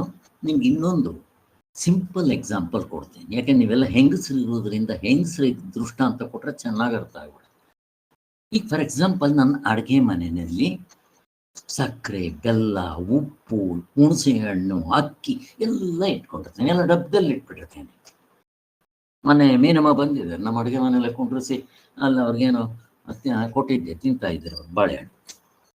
ಅದು ನಮ್ಗೆ ಹೊರಗಡೆ ಎಲ್ಲರ ಅಡುಗೆ ಮನೆಗಳಲ್ಲಿ ಇರುತ್ತೆ, ಅಲ್ಲಿ ಡಬ್ಬಗಳೆಲ್ಲ ಹಾಕಿಟ್ಬಿಟ್ಟಿರ್ತಾರೆ. ಅದೇನದು ಪ್ರಾರಬ್ಧ. ಆವಾಗ ಉಪಯೋಗಿಸ್ಕೊಳ್ತೇನೆ. ನನಗೆ ಸಕ್ಕರೆ ಬೇಕು ತಗೊಳ್ತೇನೆ, ಹಣ್ಣು ಬೇಕು ಅಲ್ಲೇ ತಗೊಂಡು ಕೊಟ್ಟೆ, ನಾನು ಕಾಫಿ ಮಾಡಿಕೊಂಡೆ ಅಲ್ಲೇ. ಇದು ಪ್ರಾರಬ್ಧ ಅನುಭವಿಸ್ತಾ ಇರೋದು. ಸ್ವಾಮಿ ನಿಮ್ಮಲ್ಲಿ ಅದ್ರ ಸಂಚಿತ ಅಂತ ಹೆಂಗೆ ಹೇಳ್ತೀರಾ? ನೆಕ್ಸ್ಟು, ಈಗ ನಂದು ಸ್ಟೋರ್ ಹೌಸ್ ಇದೆ. ನಮ್ಮ ಮನೇಲಿ ಸ್ಟೋರ್ ಹೌಸ್ ಇಲ್ಲ, ಕೆಲವು ಸ್ಟೋರ್ ಹೌಸ್ ಇಟ್ಕೊಂಡಿರ್ತಾರೆ. ನಾವು ಕೆಳಗಡೆ ಒಂದು ಸ್ಟೆಪ್ ಪೂರ್ತಿ ಸ್ಟೋರ್ ಹೌಸ್ಗೆ ಇಟ್ಕೊಂಡ್ಬಿಟ್ಟಿದ್ದೀವಿ, ಆ ಫ್ರಿಜ್ ಪಕ್ಕದಲ್ಲಿ. ಅಲ್ಲಿ ಎಲ್ಲ ಈಗ ಅಲ್ಲಿ ಬೇಕಾದಷ್ಟು ಇರುತ್ತೆ. ಅಲ್ಲಿ 10 kg ಅಕ್ಕಿ, 5 kg ಸಕ್ಕರೆ, ಬೆಲ್ಲ, ರಾಗಿ, ರವೆ ಎಲ್ಲ ಇರುತ್ತಲ್ಲಿ. ನಾನು ಇಲ್ಲಿ ಸ್ಟೆಪ್ ಮುಂದಗಡೆ ಇದಿಟ್ಟಿರ್ತೀನಲ್ಲ ಅಡುಗೆ ಮಾಡಬೇಕಾದ್ರೆ ಆ ಸೆಲ್ಫ್ನಲ್ಲೇ ಅದಾಗೋಗ್ಬಿಟ್ಟಾಗ ಈ ಸ್ಟೋರ್ ಹೌಸ್ ಅಂತ ಏನು ಹೇಳ್ತೀನಿ ಅದರಿಂದ ತೊಗೊಂಡು ಅದು ತುಂಬ್ತೀನಿ. ಈಗ ಸ್ಟೋರ್ ಹೌಸ್ನಲ್ಲಿ ಆಗೋಗ್ಬಿಟ್ರೆ ಎಲ್ಲಿಂದ ತರ್ತೀನಿ? ಇದು ನಂದು ಸ್ಟೋರ್ ರೂಮ್ ಅಥವಾ ಎಲ್ಲಿ ನಾನು ಇಟ್ಕೊಂಡಿರ್ತೀನೋ ಅಲ್ಲಿ ಆಗೋಗ್ಬಿಟ್ರೆ ಅಂಗಡಿಯಿಂದ ತೊಗೊಂಬಂದು ಮತ್ತೆ ಅದಕ್ಕೆ ಹಾಕ್ತೀನಿ. ನಾನು ತಿರ್ಗಾ ಇಲ್ಲಿಡಲ್ಲ, ಅಲ್ಲಿ ಆವಾಗಲೇ ಒಂದು ಅರ್ಧ kg ಅಕ್ಕಿ ಇರುತ್ತೆ, ಅಲ್ಲಿಗೆ 10 kg ತಂದ್ರೆ ಅದಕ್ಕೆ ಹಾಕ್ತೀನಿ ನಾನು. ಹಾಗೆ ನಿಮ್ಗೆ ಇವಾಗ ಅರ್ಥ ಆಗಿರಬೇಕು ಬೇಕಾದಷ್ಟು. ಸೊ ಇದನ್ನ ಭಗವಂತ ಎಕ್ಸ್ಪ್ಲೈನ್ ಮಾಡ್ತಾ ಇದ್ದಾನೆ ಇಲ್ಲಿ. ಸೊ ಇಷ್ಟು ತಿಳ್ಕೊಂಡ್ವಿ. ಹೀಗೆ ಅಲ್ಲಿಗೆ ಸಂಚಿತ ಕರ್ಮ, ಆಗಾಮಿ ಕರ್ಮ, ಪ್ರಾರಬ್ಧ ಕರ್ಮದ ವಿಚಾರ ಗೊತ್ತಾಯ್ತು. ಆದ್ದರಿಂದ ಪ್ರಾರಬ್ಧ ಕರ್ಮದ ಫಲವಾದ ಈಗಿನ ನಮ್ಮ ಭಾವನೆಗಳು ಪ್ರಬಲವಾಗಿರುವುದರಿಂದ ಮೇಲಕ್ಕೆ ಕೇಳಬೇಕೆಂದು ಕತ್ತತ್ತಿರುವ ಸಂಚಿತ ಭಾವನೆಗಳನ್ನ ಅಮುಕಿಟ್ಟುಕೊಂಡಿರುತ್ತವೆ. ಈ ಮೇಲಿನ ಒತ್ತಡವು ಹೋದಾಗ ಯಾವುದು ಮೊದಲು ಎತ್ಕೊಳ್ಳುವುದೋ ಯಾರು ಬಲ್ಲರು. ಆದ್ದರಿಂದ ಆಗ ಎಚ್ಚರಿಕೆಯಿಂದ ಇರಬೇಕು. ಇದರ ಅರ್ಥ ಏನು ಅಂದ್ರೆ, ಈಗ ಕಣಜದಲ್ಲಿ ನಾನೆಲ್ಲ ತುಂಬ್ತಾ ಬರ್ತಾ ಇದ್ದೀನಿ. ಮೇಲ್ಗಡೆ ಏನಿದೆ? ಮೇಲ್ಗಡೆ ನಾನು ರೀಸೆಂಟ್ ಆಗಿ ಸಾಯೋ ಸಮಯದಲ್ಲಿ ಏನೇನು ನೋಡೋದು, ಕೇಳೋದು, ಮೂಸೋದು, ಮುಟ್ಟೋದು ಏನಿತ್ತು ಅವೆಲ್ಲ ಮೇಲ್ಗಡೆನೇ ಬಿದ್ದಿರುತ್ತೆ. ಕೆಳಗಡೆ ತುಂಬಾ ಇದೆ, ಒಳ್ಳೇದು ಕೆಟ್ಟದ್ದು ಎಲ್ಲ ಇದೆ. ಏನೋ ಈ ಜನ್ಮದಲ್ಲಿ 3 ಹೊತ್ತು ಈ ವಿಚಾರಗಳು ಕೇಳೋದು, ಹೇಳೋದು, ಬರೆಯೋದು, ಬೇರೆಯವ್ರಿಗೆ ಹೇಳೋದು ಅಥವಾ ಇದನ್ನೇ ಚಿಂತನೆ ಮಾಡೋದು 3 ಹೊತ್ತು ಮಾಡ್ತಾ ಇರೋದ್ರಿಂದ ಇದು ಪ್ರತ್ಯೇಕ ರೂಪದಲ್ಲಿ ನನ್ನ ಅಂತಃಕರಣದಲ್ಲಿ ಮೇಲ್ಮೇಲೇ ಇರುತ್ತೆ. ಈಗ ಬೈ ಚಾನ್ಸ್ ನನಗೆ ಸಾಯೋ ಸಮಯದಲ್ಲಿ ಪರಮಾತ್ಮನ ನೆನಪು ಬರ್ದೇ ಇದ್ರು ಅವಾಗೇನಾಗುತ್ತೆ? ಪ್ರಶ್ನೆ ಕೇಳ್ತಾ ಇದ್ದೀನಿ ನಿಮ್ಗೆ. ಅವಾಗ ಏನಾಗ್ಬೋದು? ಪ್ರತಿಭಾ ಯಾರಾದ್ರೂ ಹೇಳಿ, ಮೀನಮ್ಮ, ಅವಾಗ ಏನಾಗ್ಬೋದು? ಅದೇ ಮೇಲ್ ಬಂದ್ಬಿಡುತ್ತೆ ಅಷ್ಟೇ. ನಾನು ಮೇಲ್ಗಡೆ ಯಾವ್ದು ಹಾಕಿದ್ದೀನೋ ಹೊಸದಾಗಿ ಅದೇ ಬಂದ್ಬಿಡುತ್ತೆ. ಅದೆಲ್ಲ ದೇವ್ರದೇ.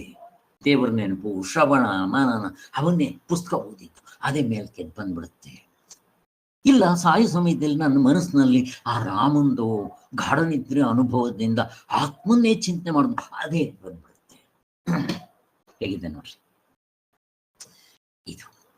ಅದಕ್ಕೋಸ್ಕರ ಇದು ಯಾರು ಬಲ್ಲರು ಅವ್ರು ಗೊತ್ತಿರೋಲ್ಲ. ಈಗ ನಮಗೆ ಈ ವಿಚಾರ 8ನೇ ಅಧ್ಯಾಯ ಚೆನ್ನಾಗಿ ಅಧ್ಯಯನ ಮಾಡಿ ನಾನು ಇದನ್ನು ಅಭ್ಯಾಸ ಮಾಡಬೇಕು. ಸುಮ್ಮನೆ ಇದಕ್ಕೆ ಓದಿದ ತಕ್ಷಣ ಏನು ಬರೋದಿಲ್ಲ ಇದು. ಓಕೆ, ನೆಕ್ಸ್ಟ್ ಮುಂದಕ್ಕೆ ಹೋಗೋಣ. ಈಗ ಸಾಯೋ ಸಮಯದಲ್ಲಿ ಏನಾಗುತ್ತೆ? ನಾನು ಹಿಂದಿನ ಜನ್ಮದಲ್ಲಿ ಸಾಯುವಾಗ ಮೇಲಕ್ಕೆ ಯಾವ್ದು ಬಂದಿತ್ತೋ ಅದು ಪ್ರಾರಬ್ಧ ಕರ್ಮವಾಗಿ ಬಂತು. 100 ವರ್ಷನೋ 80 ವರ್ಷನೋ 70 ವರ್ಷನೋ ಮುಗಿದಾದ್ಮೇಲೆ ಆ ಪ್ರಾರಬ್ಧ ಕರ್ಮ ಮುಗಿದಿದ ತಕ್ಷಣ ನಾನು ಉಸಿರಾಟ ಲಟಕ್ ಅಂತ ನಿಂತೋಗುತ್ತೆ. ಅಲ್ಲಿಗೆ ಹಿಂದಿನ ಜನ್ಮದ ಪ್ರಾರಬ್ಧ ಕರ್ಮ ಕತೆ ಮುಗೀತು, ಎಂಡ್, ಮುಗಿದೋಯ್ತು. ನೆಕ್ಸ್ಟ್ ಏನಾಗುತ್ತೆ? ಸಾಯೋ ಸಮಯದಲ್ಲಿ ನನ್ನ ಮನಸ್ಸಿನಲ್ಲಿ ಯಾವ ಥಾಟ್ ಇತ್ತೋ ಅದಕ್ಕೆ ತಕ್ಕಂತೆ ಜನ್ಮ. ಅಕಸ್ಮಾತ್ ನನಗೆ ಅದು ನೆನಪು ಬರಲಿಲ್ಲ, ಮಾಡಲಿಲ್ಲ, ನಿಮ್ಮ ಕಣಜದಲ್ಲಿ ಮೇಲ್ಗಡೆ ಯಾವುದಿದೆಯೋ ಅದು ಬರುತ್ತೆ. ಹೇಗಿದೆ ನೋಡ್ರಿ. ನೀವು ಸಾಯೋ ಸಮಯದಲ್ಲಿ ಪರಮಾತ್ಮನ ನೆನೆಸ್ಕೊಂಡ್ರು ಗುಡ್, ನೆನೆಸ್ಕೊಳ್ಳಿಲ್ಲ, ನೀವು ಪ್ರತಿದಿನ ಇವಾಗ ಒಂದು 20-30 ವರ್ಷದಿಂದ 3 ಹೊತ್ತು ಇದನ್ನೇ ಚಿಂತನೆ ಮಾಡ್ತಾ ಇದ್ರೆ ನಿಮ್ಮ ಕಣಜದಲ್ಲಿ ಮೇಲ್ಗಡೆ ಇರೋದೆಲ್ಲ ಇವೆ. ಇದ್ರಲ್ಲಿ ಯಾವ್ದು ಎದ್ದು ಬಂದ್ರೂ ಒಳ್ಳೇದೆ ಬಿಡ್ರಿ. ಹೇಗಿದೆ ನೋಡ್ರಿ. ಅದಕ್ಕೆ ಈಗ ನಾವು ಈ ಕೆಲಸ ಮಾಡಬೇಕು.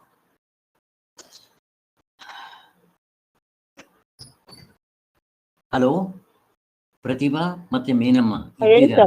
ಹೇಳಿ ಸರ್. ಅಲ್ಲ ಪ್ರತಿಭಾ ಇದ್ದೀನಿ ಸರ್. ಪ್ರತಿಭಾ ಕೇಳಿಸ್ತಾ ಇದೆ ಇದ್ದೀರಮ್ಮ, ಮೀನಮ್ಮ ಇದ್ದೀರಮ್ಮ? ಓಕೆ, ತುಂಬಾ ಇಂಪಾರ್ಟೆಂಟ್. ಈಗ ನಾನು ನಿಮ್ಮನ್ನ ಪ್ರಶ್ನೆ ಕೇಳೋದು, ನಾವು ಜನರಲ್ ಆಗಿ ಅಮೇರಿಕಾಗೆ ಹೋಗ್ಬೇಕಾದ್ರೆ 3 ತಿಂಗಳು ಪ್ರಿಪ್ರೇಷನ್ಸ್ ಬೇಕು. ಟಿಕೆಟ್ ಬುಕ್ ಮಾಡಿಕೊಂಡು ಮತ್ತೆ ಪೇಟೆಗೆಲ್ಲ ಹೋಗಿ ಮಕ್ಕಳಿಗೆ ಏನೇನು ಬೇಕೋ ಔಷಧಿಗಳು ಪರ್ಚೇಸ್ ಮಾಡಿ 3 ತಿಂಗಳು ತಗೊಂತೀವಿ ನಾವು. ಜಸ್ಟ್ ಅಮೇರಿಕ ಇಲ್ಲಿರೋದೆ ಟ್ರೈನಲ್ಲಿ ಏರೋಪ್ಲೈನಲ್ಲಿ ಹೋಗೋದು 1 ದಿವಸ 24 ಅವರ್ಸ್ ಆಗುತ್ತೆ. 24 ಅವರ್ಸ್ ಅಷ್ಟು ಆಗಲ್ಲ, 18 ಅವರ್ಸ್ ಏನೋ ಬೇಕು. ಸಾಕು ಲೆಕ್ಕ ಕೊಟ್ಟರೆ 3 ತಿಂಗಳು ಪ್ರಿಪೇರ್ ಮಾಡಿದೆ. ಇದು ಅಂತ್ಯ, ಲಾಸ್ಟ್ ಜರ್ನಿ, ಫೈನಲ್ ಜರ್ನಿ. ಎಷ್ಟು ಪ್ರಿಪೇರ್ ಮಾಡ್ಕೊಂಡಿದ್ವಿ ಸ್ವಾಮಿ? ಎಲ್ಲಿಗೆ ಹೋಗ್ತೀನಿ ಗೊತ್ತಿಲ್ಲ, ಹೇಗೆ ಹೋಗ್ತೀನಿ ಗೊತ್ತಿಲ್ಲ. ಈಗ ನೋಡ್ರಿ, ನಾ ಅಮೇರಿಕಾಗೆ ಹೋಗ್ಬೇಕಾದ್ರೆ ಎಲ್ಲ ಬುಕ್ ಮಾಡ್ಕೊಂಡಿದ್ದೀನಿ, ಏರೋಪ್ಲೇನಲ್ಲಿ ಹೋಗ್ತೀನಿ, ಟೈಮ್ ಗೊತ್ತು, ಏನು ಬಟ್ಟೆ ತಗೋಬೇಕು, ಎಲ್ಲಿ ಹೋದರೆ ಯಾರು ಊಟ ಹಾಕ್ತಾರೆ, ಅಲ್ಲಿ ಹೋದ್ಮೇಲೆ ಯಾರು ಕರ್ಕೊಂಡು ಹೋಗ್ತಾರೆ, ಪ್ರತಿಯೊಂದು ಫಿಕ್ಸ್ ಇದೆ. ಇಂಥ ಫಿಕ್ಸ್ ಮಾಡ್ಕೊತೀವಿ. ಏನೂ ಬೇಡ. ನೀವು ಒಂದು ಪಿಕ್ಚರ್ಗೆ ಹೋಗ್ಬೇಕಾದ್ರೆ ಎಷ್ಟೊತ್ತು ರೆಡಿ ಆಗಬೇಕು? ಏನೂ ಬೇಡ್ರಿ, ಒಂದು ವಾಕಿಂಗ್ ಹೋಗ್ಬೇಕಾದ್ರೆ ಎಷ್ಟೊತ್ತು ರೆಡಿ ಆಗಬೇಕು? ಅರ್ಧ ಗಂಟೆ, 1 ಗಂಟೆ. ಲೆಕ್ಕ ಸ್ನಾನ ಮಾಡಬೇಕು, ಬಟ್ಟೆ ಹಾಕ್ಕೋಬೇಕು, ಮತ್ತು ಕಾಫಿ ಗೀಫಿ ಕುಡಿಬೇಕು, ನೀರು ಕುಡಿಬೇಕು, ಹಾಲು ಕುಡಿಬೇಕು, ಏನೋ ಅರ್ಧ ಗಂಟೆ ಅಥವಾ 1 ಗಂಟೆ ಬೇಕು. ಬರೀ ಹೊರಗಡೆ ಹೋಗಿ ಬರೋದಿಕ್ಕೆ ವಾಕಿಂಗ್. ಆ ಥರದ್ದು ಕೊನೆಯಲ್ಲಿ ನಂದು ಲಾಸ್ಟ್ ಫೈನಲ್ ಜರ್ನಿ. ಎಲ್ಲಿಗೆ ಹೋಗ್ತೀನಿ, ಯಾರು ಕರ್ಕೊಂಡು ಹೋಗ್ತಾರೆ, ನನಗೆ ಯಾರು ಊಟ ಹಾಕ್ತಾರೆ, ನಾನು ಎಲ್ಲಿ ಉಳ್ಕೋಬೇಕು, ಏನಾದರೂ ಯೋಚನೆ ಮಾಡಿದ್ದೀವ ನಾವು? ಏನು ಸ್ವಾಮಿ ಬುದ್ಧಿವಂತರ ನಾವು? ಈ ಕ್ವಶನ್ ಹಾಕೊಳ್ರಿ. ಯಾವತ್ತೂ ಯೋಚನೆ ಮಾಡಿಲ್ಲ. ಅದಕ್ಕೆ ನಮ್ಮಲ್ಲಿ ಹಸು ದಾನ ಮಾಡೋದು.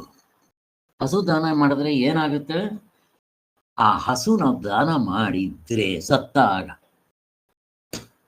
ಆಗ ಅದರ ಬಾಲ ಇಟ್ಕೊಂಡು ಹೋಗ್ಬಿಡ್ತೀನಂತೆ.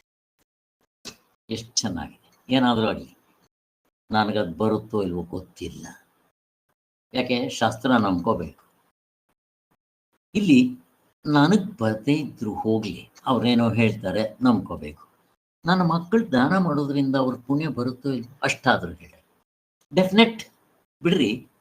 ಮತ್ತು ವೈದ್ಯವರಿ ಆಶ್ರಮದ ನಾವು ಆ ಶಾಸ್ತ್ರವನ್ನು ನಂಬಲ್ಲ ಅಂತಂದ್ರೆ ನಿಮ್ಮ ಮಗ ದಾನ ಮಾಡಿದ್ರೆ ಅಟ್ಲೀಸ್ಟ್ ಅವನಿಗೆ ಹೆಲ್ಪ್ ಆಗುತ್ತೆ. ಎಷ್ಟು ಚೆನ್ನಾಗಿದೆ ಇದು. ಅದಕ್ಕೋಸ್ಕರ ಸಾಯುವ ಕಾಲಕ್ಕೆ ಪ್ರಾರಬ್ಧ ಕರ್ಮವು ಮುಗಿದು ಹೋಗಿರುತ್ತದೆ. ಸಂಚಿತದಲ್ಲಿ ಯಾವ ವಾಸನೆ ಪ್ರಬಲವಾಗಿರುತ್ತೋ ಅದು ಇಂಪಾರ್ಟೆಂಟ್. ಯಾವ ವಾಸನೆ ಪ್ರಬಲವಾಗಿರುತ್ತೆ? ನಾನು ಸಾಯುವಾಗ ಒಂದು ದಿನ ಏನು ಮಾಡ್ತಾ ಇರ್ತೀನೋ ಅದೇ ಪ್ರಬಲವಾಗಿರುತ್ತೆ.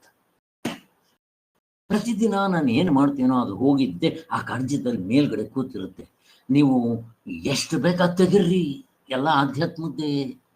ಶ್ರವಣ ಮಾಡಿದ್ದು, ಕೇಳಿದ್ದು, ಹೇಳಿದ್ದು, ಅದೇ ಚಿಂತನೆ ಮಾಡಿದ್ದು ಎದ್ದು ಬರುತ್ತೆ. ನಿಮ್ಗೆ ಏನು ಎದ್ದು ಬಂದರೂ ಒಳ್ಳೆ ಜನ್ಮನೆ ಬಿಡ್ರಿ. ಇದನ್ನ ನಾವು ಯಾಕೆ ಮಾಡ್ಕೋಬಾರ್ದು?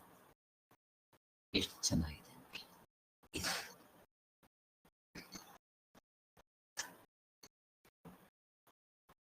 ಸೊ ಇಷ್ಟೆಲ್ಲ ಹೇಳ್ಬಿಟ್ಟು ಸ್ವಾಮಿಗಳು ಒಂದು ಹರಕತೆಯಲ್ಲಿ ಒಂದು ಕತೆ ಹೇಳ್ತಾರಂತೆ. ಏನು ಅಷ್ಟು ಸುಲಭ ಅಲ್ಲ ಇದು. ನಾನು ಹೇಳ್ಬಿಟ್ಟಿದ್ದೆ ಇವೆಲ್ಲ ಓದ್ಬಿಟ್ಟಿದ ತಕ್ಷಣ ಬಿಡಪ್ಪ ಎಲ್ಲ ಕೆಲ್ತಾ ಇದ್ದು ಪ್ರವಚನ ಬಂದ್ಬಿಡುತ್ತೆ. ಇಲ್ಲ. ಸೊ ಈ ಹರಕತೆ ದಾಸರು ಒಂದು ಕತೆ ಹೇಳಿದ್ರು. ಅಲ್ಲಿ ತುಂಬ ಹೇಳ್ತಾ ಇರ್ತಾರೆ ಈ ಕತೆನ. ಏನದು? ಒಬ್ಬ ಯಾರೋ ಉಸಿರಾಟ ತುಂಬ ಗ್ಯಾಸ್ಟ್ರಿಕ್ ರೆಸ್ಪಿರೇಷನ್ ಬಂದಿದ ತಕ್ಷಣ ಅವನ್ನ ನೋಡಿದ್ರು ಮಕ್ಕಳು. ನಿಂತೋಯ್ತು. ಅವನು ಕಾ ಕಾ ಕಾ ಕಾ ಅಂತ ಇದ್ದಾನೆ, ಅಷ್ಟೇ ಮಾತಾಡಕ್ಕೆ ಆಗ್ತಾ ಇಲ್ಲ, ಶಕ್ತಿ ಇಲ್ಲ. ಅಯ್ಯೋ ಇನ್ನೇನಪ್ಪ ಸತ್ಕಿತ್ಬಿಟ್ರೆ ಇನ್ನು 3 ತಿಂಗಳು ಮನೆ ಬಿಡ್ಬೇಕಲ್ಲ ಅಂತ ತಗೊಂಡೋಗಿ ಆಚೆ ಮಲಗಿಸ್ಬಿಟ್ರು ಅಷ್ಟೇ. ಆಮೇಲೆ ಏನು ಮಾಡಿದ್ರು ಇವರು? ಅಯ್ಯೋ ನಮ್ಮಪ್ಪ ಏನೋ ಕಾಕ ಅಂತ ಇದ್ದಾನೆ, ಏನು ಎತ್ತಿಟ್ಟಿದ್ದಾನೋ ಏನೋ, ನನಗೆ ಅದನ್ನು ಹೇಳೋದಕ್ಕೆ ಬಾಯಿ ಪಾಪ ಬರ್ತಾ ಇಲ್ಲ ಅಂತ ಹೇಳಿ ಡಾಕ್ಟರ್ಗಳಿಗೆ ಫೋನ್ ಮಾಡಿ ನಿಮ್ಗೆ ಎಷ್ಟು ದುಡ್ಡು ಬೇಕಾದ್ರೂ ಕೊಡ್ತೀವಿ, ನಮ್ಮಪ್ಪ ಒಂದು 5 ನಿಮಿಷ ಮಾಡೋದು ಸಾಕು, ಆಮೇಲೆ ಕೊಡೋಕ್ಕಾದ್ರೂ ನಾವೇನು ಕೇಳ್ಬಾರ್ದು. ಸರ್ ಅಂದ್ಬಿಟ್ಟು ಆ ಡಾಕ್ಟರ್ ಬಂದರು. ಆ ಕಾರ್ಟಿಸೋನ್ಸೆಲ್ಲ ನರಕ್ಕೆ ಇಂಜೆಕ್ಷನ್ ಕೊಟ್ಟರು. ಅವ್ರ ಅಪ್ಪನ ಮಾತಾಡೋಕ್ಕೆ ಸ್ವಲ್ಪ ಶಕ್ತಿ ಬಂತು. ಅವಾಗ ಅವನು ಅನ್ನಕ್ಕೆ ಶುರು ಮಾಡ್ದ. ಕಾಕಾಕ ಅಂತಂದು ಇದಕ್ಕೆ ಕಳ್ಸುಳಿ ಮಕ್ಕಳ ಕೊಟ್ಟಿಗೆನಲ್ಲಿ ಕರ ಕಸದ ಬರಲ್ ಕಡಿತಾ ಇದೆ, ಬಿಡಿಸೋಗ್ರು ಅಂತ ಹೇಳಿ ಪ್ರಾಣ ಬಿಟ್ಟ. ಸ್ವಾಮಿ, ಇದು ಅವನ ಅಂತಃಕರಣದಲ್ಲಿ ಯಾವ ಬೀಜಗಳು ಮೇಲಿದೆ ಸ್ವಾಮಿ? ಏನ್ ಅಷ್ಟು ಸುಲಭ ಅಲ್ಲ ಹೇಳಿದಷ್ಟು. ನೋಡ್ರಿ, ಅವನ್ ಕರ್ಕೊಂಬಂದು ಆಚೆ ಮಲಗಿಸಿದ್ದಾರೆ. ಏನೋ ಸ್ವಲ್ಪ ಕಣ್ಣು ಮಬ್ಬ ಕಾಣ್ತಾ ಇದೆ. ಅಲ್ಲೇ ಪಕ್ಕದಲ್ಲೇ ಒಂದು ಕರ ಕಟ್ಟಿದ್ದಾರೆ, ಹಸು ಕಟ್ಟಿದ್ದಾರೆ, ಕರ ಕಟ್ಟಿದ್ದಾರೆ. ಆ ಕರ ಕಸದ ಬರಲ್ನ ಕಡಿತಾ ಇದೆ. ಇವನಿಗೆ ಅದ್ರ ಮೇಲೆ ಮೋಹ, ಅಯ್ಯೋ ಬರ್ಲು ಹೋಯ್ತಲ್ಲ ಅಂತ. ಮತ್ತೆ ಇವನಿಗೆ ಎಂತ ಜನ್ಮ ಬರುತ್ತೆ ಸ್ವಾಮಿ? ಬರಲ್ ಜನ್ಮ ಬರುತ್ತೆ. ಹೋಗ ಬರ್ಲಾಡ್ಬೇಕು. ಅದನ್ನು ಹೇಳ್ತಾರೆ, ಹರಕತೆ ದಾಸನ್ ನಗಿಸ್ಕೊಂಡು ಹೇಳ್ತಾರೆ, ಹೆಂಗಿರುತ್ತೆ ನೋಡ್ರಿ. ಆದ್ರಿಂದ ಮಿತಿಮೀರಿದ ಅಭಿಮಾನ ಯಾವುದ್ರ ಮೇಲೆ? ಅನಾತ್ಮದ ಮೇಲೆ, ಕಸದ ಬರಲ್ ಮೇಲೆ ಇಷ್ಟ ಅಭಿಮಾನ ಇದ್ರೆ ಅವನ್ ದೇವ್ರನ್ನ ಯಾವಾಗ ನೆನೀತಾನೆ? ಮಣ್ಣು. ಅದಕ್ಕೋಸ್ಕರನೇ ಹೇಳೋದು, ನಾವು ಯಾವ ಚಿಂತನೆ ಮಾಡ್ತಾ ಇದ್ದೀವಿ, ಮಲಕ್ಕೊಳ್ಳುವಾಗ ನನ್ನ ಮನಸ್ಸಿನಲ್ಲಿ ಯಾವ ಚಿಂತನೆ ಬರುತ್ತೆ, ಎದ್ದಾಗ ಯಾವ ಚಿಂತನೆ ಬರುತ್ತೆ, ಪರೀಕ್ಷೆ ಮಾಡ್ಕೊಳ್ರಿ. ಪ್ರತಿದಿನ ಒಳ್ಳೇದು ಬರ್ತಾ ಇದ್ರೆ ಅಟ್ಲೀಸ್ಟ್ ಏನೋ ಒಳ್ಳೇದು ಸಂಸ್ಕಾರ ಇದೆ ಅಂತ ಅನ್ಕೋಬಹುದು. ಈಗಂತೂ ನಾವು ಹುಷಾರಾಗಿರ್ಬೇಕು. ಅದಕ್ಕೆ ನಾನು ಯಾವಾಗಲೂ ಹೇಳ್ಬಿಟ್ಟೆ, ಇನ್ನು ನನಗೋಸ್ಕರ ನಾನು ಮಾಡ್ಕೊತೀನಿ, ನಿಮ್ಗೋಸ್ಕರ ಮಾಡೋಲ್ಲ. ಆಗೋಯ್ತು. ಅದಕ್ಕೆ ಏನಾದರೂ ಹೇಳಿ ನನಗೆ ನಾನು ಮಾಡ್ಕೋಬೇಕು. ಯಾಕೆ ನನ್ನ ಜೊತೆ ಬರೋದಿದೆ. ಯಾರೋ ಒಬ್ಬ ಅವನ ಕ್ಲೋಸ್ ಫ್ರೆಂಡ್ಸ್ 3 ಜನ.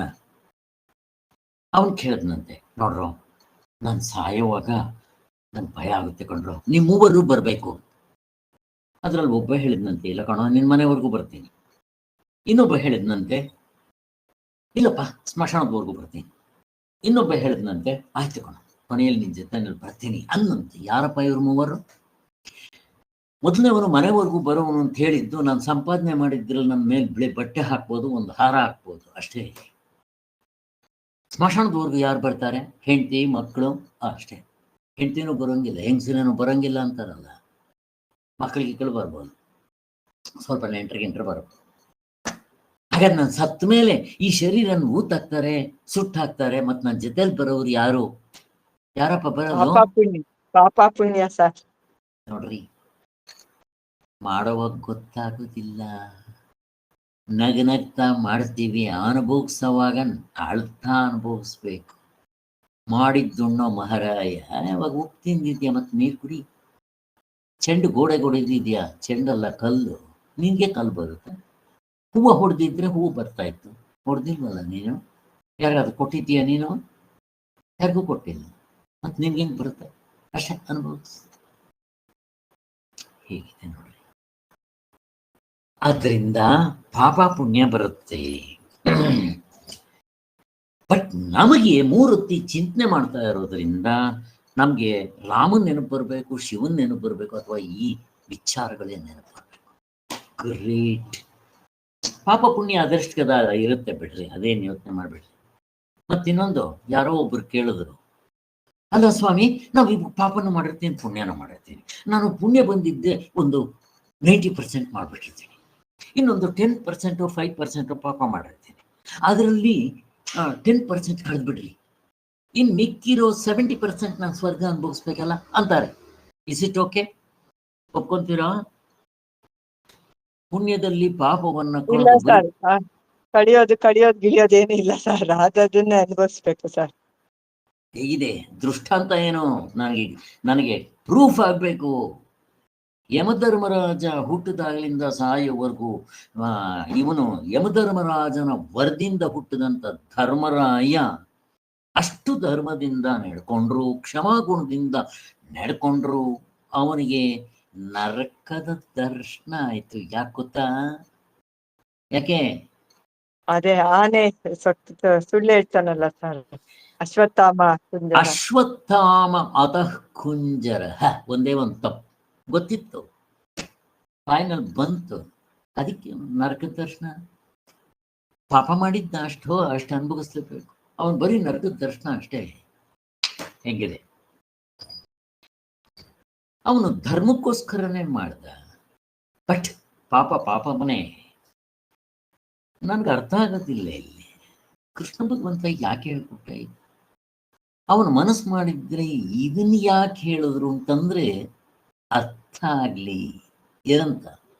ಅವನು ಎಲ್ಲಾ ಪುಣ್ಯ ಮಾಡಿದ್ದ, ಒಂದು ಪಾಪ ಮಾಡಿದ್ರು ಅದನ್ನು ಅನುಭವಿಸ್ಬೇಕು ಅನ್ನೋದಿಕ್ಕೆ ಅರ್ಥ ಆಗ್ಲಿ ಅಂತಾನೆ ಕೃಷ್ಣ ಭಗವಂತ. ಇಲ್ದ್ರೆ ಅದನ್ನ ಬೇರೆ ರೀತಿ ಮಾಡಕ್ ಬರ್ತಾ ಇರ್ಲಿಲ್ಲ ಕೃಷ್ಣನ್ಗೆ. ಅರ್ಥ ಆಯ್ತು. ಅದೇ ಆ ಜಾಗದಲ್ಲಿ ಬುದ್ಧ ಇದ್ದಿದ್ರೆ ಅಪ್ರಾಣಿಗೂ ಒಪ್ಕೊಂತ ಇರ್ಲಿಲ್ಲ. ಏನ್ ಹೇಳ್ತೀರ? ಅವನು ಈ ಧರ್ಮರಾಯ ಅಷ್ಟೊಂದು ಇನ್ನೂ ಮೋಕ್ಷ ಪಡೆಯುವಷ್ಟೇನು ಇರ್ಲಿಲ್ಲ. ಅದಕ್ಕೆ ಅವನು ಸಾಯವಾಗೆಲ್ಲ ಎಲ್ಲರನ್ನು ಎತ್ಕೊಂಡು ಹೋಗ್ತಾ ಇದ್ದಿತ್ತು, ಅಣ್ಣ ತಮ್ಮಂದರ್ನೆಲ್ಲ. ಯಾಕೆ ಅಂದ್ರೆ ಮೋಹ ಹೇಗಿದೆ ನೋಡ್ರಿ. ಭೀಷ್ಮ ಪಿತಾನ ಮಹಾನೇ ಮುಕ್ತನಾಗ್ಲಿಲ್ಲ ಅಂದ್ರೆ ಇವ್ರು ಹೆಂಗಾಗ್ತಾರೆ? ನಾನು ಪ್ರಶ್ನೆ ಕೇಳೋದು, ಭೀಷ್ಮ ಪಿತಾಮಹ ಯಾಕೆ ಮುಕ್ತನಾಗ್ಲಿಲ್ಲ? ಪುಣ್ಯಕಾಲಕ್ಕೆ ಕಾಯ್ತಾ ಇರ್ತಾರಲ್ಲ ಸರ್, ಶರೀರ ಬಿಡ್ತೀರಾ ಅಲ್ಲಿಗೆ ಶರೀರದ ಬಗ್ಗೆ ಇನ್ನೂ ಇದೆ ಅಂತ ಆಯ್ತಲ್ಲ ಸರ್. ಹಂಗಲ್ಲ, ಅವನೇನು ಇದು ಅವನು ಹೋದ್ರೆ ಬ್ರಹ್ಮಲೋಕಕ್ಕೆ ಹೋಗ್ತಾನೆ. ಬ್ರಹ್ಮಲೋಕಕ್ಕೆ ಹೋಗೋವನ್ಗೆ ಇನ್ನೂ ಅಹಂಕಾರ ಇದೆ ಅಂತ ಮುಕ್ತನಾಗಿಲ್ಲ ಅಂತ ಅರ್ಥ. ಹೇಗಿದೆ ನೋಡ್ರಿ, ಎಷ್ಟು ಕಷ್ಟ ಇದೆ. ಅವನ್ ತನ್ನ ತಂದೆಗೋಸ್ಕರ ಎಲ್ಲ ಇದು ಮಾಡಿ ಏನ್ ನಡ್ಕೊಂಡ್ರು ಕೂಡ, ಕೃಷ್ಣನ ಭಗವಂತನ ದರ್ಶನ ಮಾಡಿದ್ರು ಕೂಡ ಹೇಗಿರುತ್ತೆ. ಬಾ ಎಷ್ಟು ಸೂಕ್ಷ್ಮವಾಗಿದೆ. ಅದಕ್ಕೋಸ್ಕರ ಇಲ್ಲಿ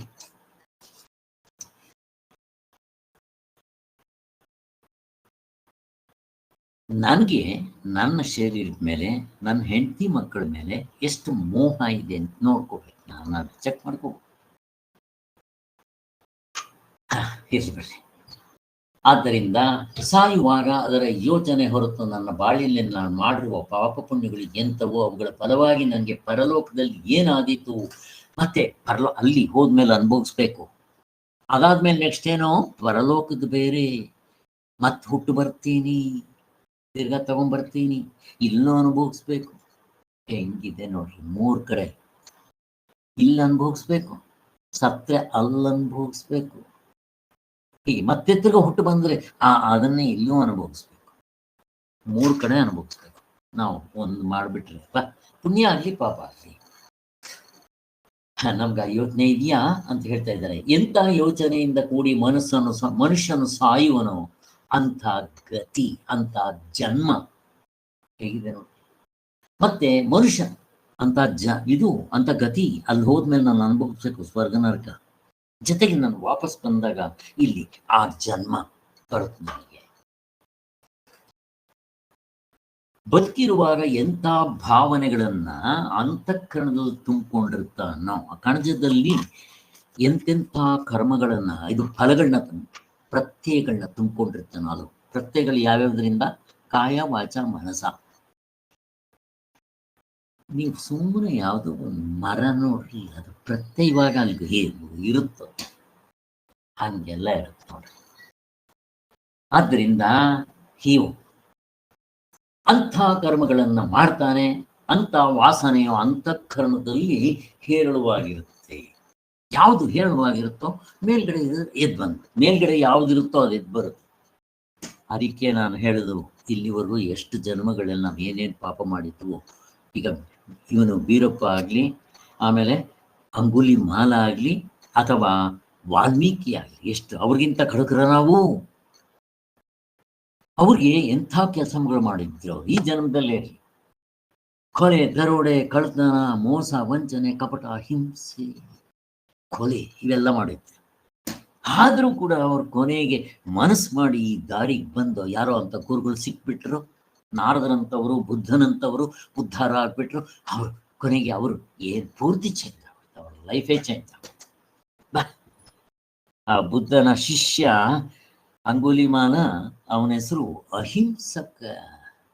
ಮೊದಲು ಅಷ್ಟು ಹಿಂಸೆ ಮಾಡ್ತಾ ಇದ್ದವನು, ಅವನು ಹಿಂಸೆ ಅನ್ನೋದವನ ಅವನ ಶರೀರಕ್ಕೂ ಇದ್ರೂ ಸಿಗುತ್ತಿಲ್ಲ, ಅಡ್ರೆಸ್ ಸಿಗುತ್ತಿಲ್ಲ. ಅಹಿಂಸಕ. ಎಲ್ಲರೂ ಸೇರ್ಕೊಂಡು ಹೊಡಿತಾ ಇರ್ತಾರೆ, ಅವನು ಕಿಂಚಿತ್ ಹೊಡಿಯೋದಿಲ್ಲ. ಹೊಡಿರಪ್ಪ, ನಾನು ಮಾಡಿದ್ದೀನಿ, ನಾನು ಮಾಡಿರೋ ತಪ್ಪು ನೀವು ಹೊಡೆದ್ರು ಸಾಲದು, ಕೊಂದಾಕ್ರು ಅಂತ ಇರ್ತಾನೆ. ಹೀಗೆ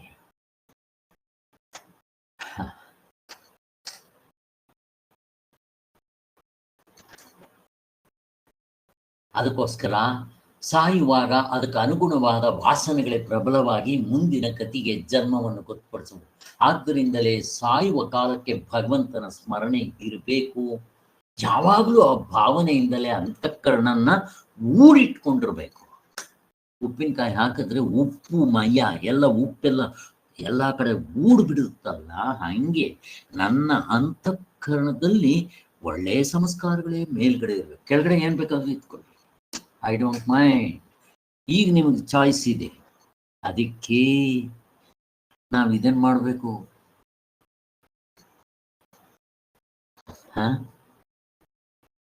ಹೇಗಿದೆ ನೋಡ್ರಿ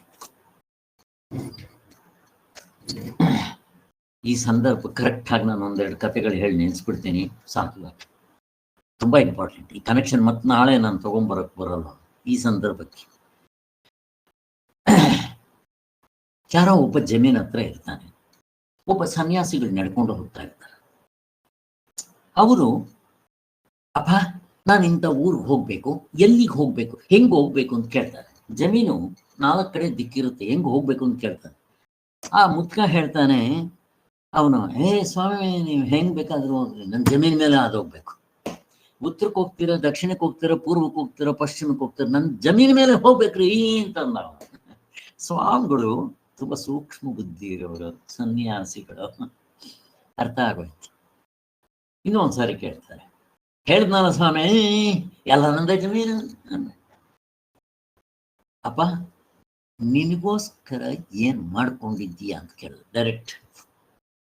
ಅವನು ಹೇಳ್ದ, ಏನು ಸ್ವಾಮಿ ನಿಮ್ಗೆ ಇನ್ನೂ ಅರ್ಥ ಆಗ್ತಾ ಇಲ್ವಾ ನಿಮ್ಗೆ ನಾನು ಹೇಳಿದ್ದ? ಎಲ್ಲ ನಂದೇ, ಇಲ್ಲಿ ಕಾಣಿಸ್ತಾ ಇದೆಯಲ್ಲ ಜಮೀನ್ ಪೂರ್ತಿ ನಂದೇ, ಆಸ್ತಿ ಪಾಸ್ತಿ ಅಂತ ಮಕ್ಕಳು ಮರಿ ಮರಿ ಅಂತ. ಅದೆಲ್ಲ ಸರಿ, ನೀನ್ ಸತ್ತಾಗ ಇವೆಲ್ಲ ಅವ್ರಿಗೆ ಬಿಟ್ಟು ಹೋಗ್ಬೇಕು, ನಿನ್ ಜೊತೆ ಬರುತ್ತೇನೋ. ನೀನ್ ಈ ಬುಟ್ಟದ ಮೇಲೆ ಈ ಶರೀರದಿಂದ ಸಂಪಾದನೆ ಮಾಡಿದ್ದು ಮಕ್ಕಳು ಹೆಂಡರು ಇವೆಲ್ಲ, ನೀನ್ ಸತ್ತಾಗ ಇದನ್ನ ಇಲ್ಲೇ ಊತಾಕ್ಬಿಡ್ತಾರೆ, ಸುಟ್ಟಾಕ್ಬಿಡ್ತಾರೆ. ನಿನ್ ಜೊತೆನಲ್ಲಿ ಇವು ಬರುತ್ತಾ? ಇದೇ ಬರಲ್ಲ ನಿನ್ ಶರೀರ ಅಂದಾಗ ಅವನ್ಗೆ ಶಾಕ್ ಆದಂಗಾಯ್ತು. ನೋಡ್ರಿ, ಹಿಂದಿನ ಜನ್ಮದ ಏನೋ ಸಂಸ್ಕಾರ ಇದ್ರೇನೆ ಓಪನ್ ಅಪ್ ಆಗ. ಅವ್ರ ಕಣ್ ತೆಗೆದ್ಬಿಡ್ತು. ತೆಗೆದಿದ ತಕ್ಷಣ ನನಗೋಸ್ಕರ ಏನ್ ಮಾಡ್ಬೇಕು ಸ್ವಾಮಿ, ಕಾಲಿಟ್ಕೊಂಡ್ಬಿಟ್ಟ. ಸ್ವಾಮಿ ನೀವು ಹೇಳಿದ್ದು ಇವಾಗ ನಂಗೆ ಚೆನ್ನಾಗಿ ಅರ್ಥ ಆಯ್ತು, ಇದೆಲ್ಲ ನಾನು ಮಾಡಿರ್ತಿದ್ದೀನಿ, ನನ್ನ ಜೊತೆನಲ್ಲಿ ಬರೋಲ್ಲ, ಮತ್ ನನಗೋಸ್ಕರ ಏನ್ ಮಾಡ್ಬೇಕು ಅಂದ. ಅಪ್ಪ ಈಗಲೂ ಸಮಯ ಉಂಟು, ಅದಕ್ಕೆ ನಿನ್ಗೊಂದು ಉದ್ದೇಶ ಕೊಡ್ತೀನಿ, ಈಗ್ಲಿಂತ ಮಾಡ್ಕೊ, ನಿನ್ ಜೊತೆನಲ್ಲಿ ಬರೋದಿದೆ ಅಂತ ಹೇಳಿ ಅವನಿಗೊಂದು ದೇವರ ಮಂತ್ರವನ್ನ ಉದ್ದೇಶ ಮಾಡಿದ್ರು. ಕಣ್ಣು ತೆಗೆದ್ಬಿಡ್ತ ಅವನಿಗೆ. ಇದನ್ನೇ 3ನೇ ಕಣ್ಣು. ಮನೆಗೆ ಹೋದ, ಮಕ್ಕಳಿಗೆಲ್ಲ ಹೇಳ್ದ, ಅಪ್ಪ ಇಲ್ಲಿವರೆಗೂ ನಿಮ್ಗೆಲ್ಲ ಮಾಡಿಟ್ಟಿದ್ದೀನಿ, ಈಗ ನನಗೋಸ್ಕರ ಮಾಡ್ಕೊಳ್ಳೋದು ಯಾರೋ ಒಬ್ರು ಋಷಿಗಳು ಒಳ್ಳೆ ದೇವ್ರ ತರ ಬಂದು ನಾನು ತಿಳಿಸ್ಕೊಟ್ಟಿದ್ದಾರೆ, ನಾನು ಹೋಗ್ತೀನಪ್ಪ. ಈಗ ನಾನು ಹೋಗಿದ್ದೆ, ನನಗೋಸ್ಕರ ಸಂಪಾದನೆ ಮಾಡೋದು ನಾನು ಮಾಡ್ಕೋಬೇಕು ಅಂತ. ಆ ಮಕ್ಕಳು ಪಾಪ, ಅಪ್ಪ ನೀನೆಲ್ಲೂ ಹೋಗ್ಬೇಡ, ನಮ್ಮ ಜಮೀನಲ್ಲೇ ನಿನಗೆ ಮಾಡ್ಕೊಡ್ತೀನಿ, ನೀನು ನಿನ್ನಷ್ಟಿಗೆ ನೀನು ಹಾಯವಾಗಿ ಇಟ್ಕೊಂಡು ನೀನು ರಾಮಕೃಷ್ಣ ಹೋಗಿ ಅನ್ಕೊಂಡಿರು, ನಾವು ನಿಮ್ಗೇನು ತೊಂದರೆ ಕೊಡೋದಿಲ್ಲ, ನಿಮ್ಮ ದರ್ಶನ ಮಾಡಿಕೊಂಡು ನೀವೇನಾದ್ರೂ ಹೇಳಿದ್ರೆ ಕೇಳ್ಕೊಂಡಿರ್ತೀವಿ ಅಂತ. ಆಯ್ತಪ್ಪ ಅಂತಂದ್ರು. ಒಂದು ಕುಟೀರ ಹಾಕ್ಕೊಟ್ರು. ಅವನು ಹಂಗೆ ಇಟ್ಕೊಂಡು 3 ಹೊತ್ತು ಅವನಿಗೋಸ್ಕರ ಆ ಜಪ ಏನ್ ಹೇಳಿದ್ನೋ ಅದನ್ನು ಮಾಡ್ಕೊಂಡು ಕೂತಿದ್ದ. ಕೊನೆಗೇನಾಯ್ತು, ಈಗೇನ್ ಕೆಲವು ವರ್ಷಗಳು ಆಯ್ತು, ಆ ಕಡೆ ರಾಜ ಅವನ ಸೈನಿಕರ ಸಮೇತ ಹೋಗ್ತಾ ಇದ್ದ, ಎಲ್ಲೋ ಬೇರೆ ರಾಜನ ಮೇಲೆ ಯುದ್ಧ ಮಾಡೋದಕ್ಕೆ. ಆಗ ಈ ಕಡೆ ಹೋಗ್ತಾ ಇದ್ದಾಗ ಒಂದ್ ಸ್ವಲ್ಪ ನಿಲ್ಸ್ಕೊಂಡು, ಮಂತ್ರಿ ಅವನ್ಗೆ ಎಷ್ಟೋ ವಯಸ್ಸು ಕೇಳ್ಕೊಂಬಾರ ಅಂದ. ಹೋದ. ಸ್ವಾಮಿ ನಿಮ್ಗೆ ಎಷ್ಟು ವಯಸ್ಸು ಅಂದ. ಅವನು 3 ವರ್ಷ ಅಂದ.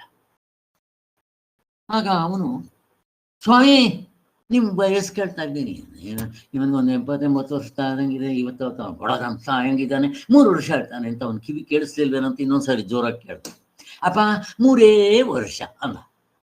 ವಾಪಸ್ ಹೋಗಿದ್ದೆ ರಾಜನಿಗೆ ಹೇಳಿದ, ಸ್ವಾಮಿ ಅವನೊಬ್ಬ ಹುಚ್ಚ, ಅವನ್ ನೋಡಿದ್ರೆ 70-80 ವರ್ಷ ತರ ಕಾಣ್ತಾನೆ, 3 ವರ್ಷ ಹೇಳ್ತಾನೆ, ನಡೆದಿರಿ ಹೋಗೋಣ, ಅವನ್ ಹುಚ್ಚ, ಅವನ ಹತ್ರ ಏನೋ. ರಾಜ ಬಿಡ್ಲಿಲ್ಲ. ಏನೋ ಇದ್ರಲ್ಲಿ ಗುಟ್ಟಿದೆ, ನಾನೇ ಹೋಗಿ ಕೇಳ್ತೇನೆ ಅಂತ ವಾಪಸ್ ಬಂದ. ಸ್ವಾಮಿ, ದಯವಿಟ್ಟು ಇದರ ಒಂದು ಮರ್ಮವನ್ನು ತಿಳಿಸ್ಕೊಡ್ಬೇಕು. ನಿಮ್ಮನ್ನು ನೋಡಿದ್ರೆ ಒಂದು 70-80 ವರ್ಷ ಕಾಣ್ತೀರಾ, ನೀವು 3 ವರ್ಷ ಹೇಳ್ತೀರಾ, ಇದರ ಗುಟ್ಟೇನು ನನಗೆ ಸ್ವಲ್ಪ ತಿಳಿಸ್ಕೊಡ್ಬೇಕು ಅಂತ ಕೇಳ್ಕೊಟ್ಟ. ಆಗ ಅವನು ಹೇಳ್ದ, ನೋಡಪ್ಪ, ನನ್ನ ಕತೆ ಹಿಂಗಾಯ್ತು. ನಾನು ಮಕ್ಕಳಿಗೋಸ್ಕರ ಇಷ್ಟು ವರ್ಷ ಮಾಡ್ತಾ ಇದ್ದೆ, ಈಗ ನನಗೋಸ್ಕರ ಮಾಡ್ಕೊಳಕ್ ಶುರು ಮಾಡಿ 3 ವರ್ಷ ಆಯ್ತು. ನೀನೇ ಹೇಳಪ್ಪ, ನನ್ನ ಆಯಸ್ಸು 3 ವರ್ಷನ 77 ವರ್ಷ ಹೇಳು.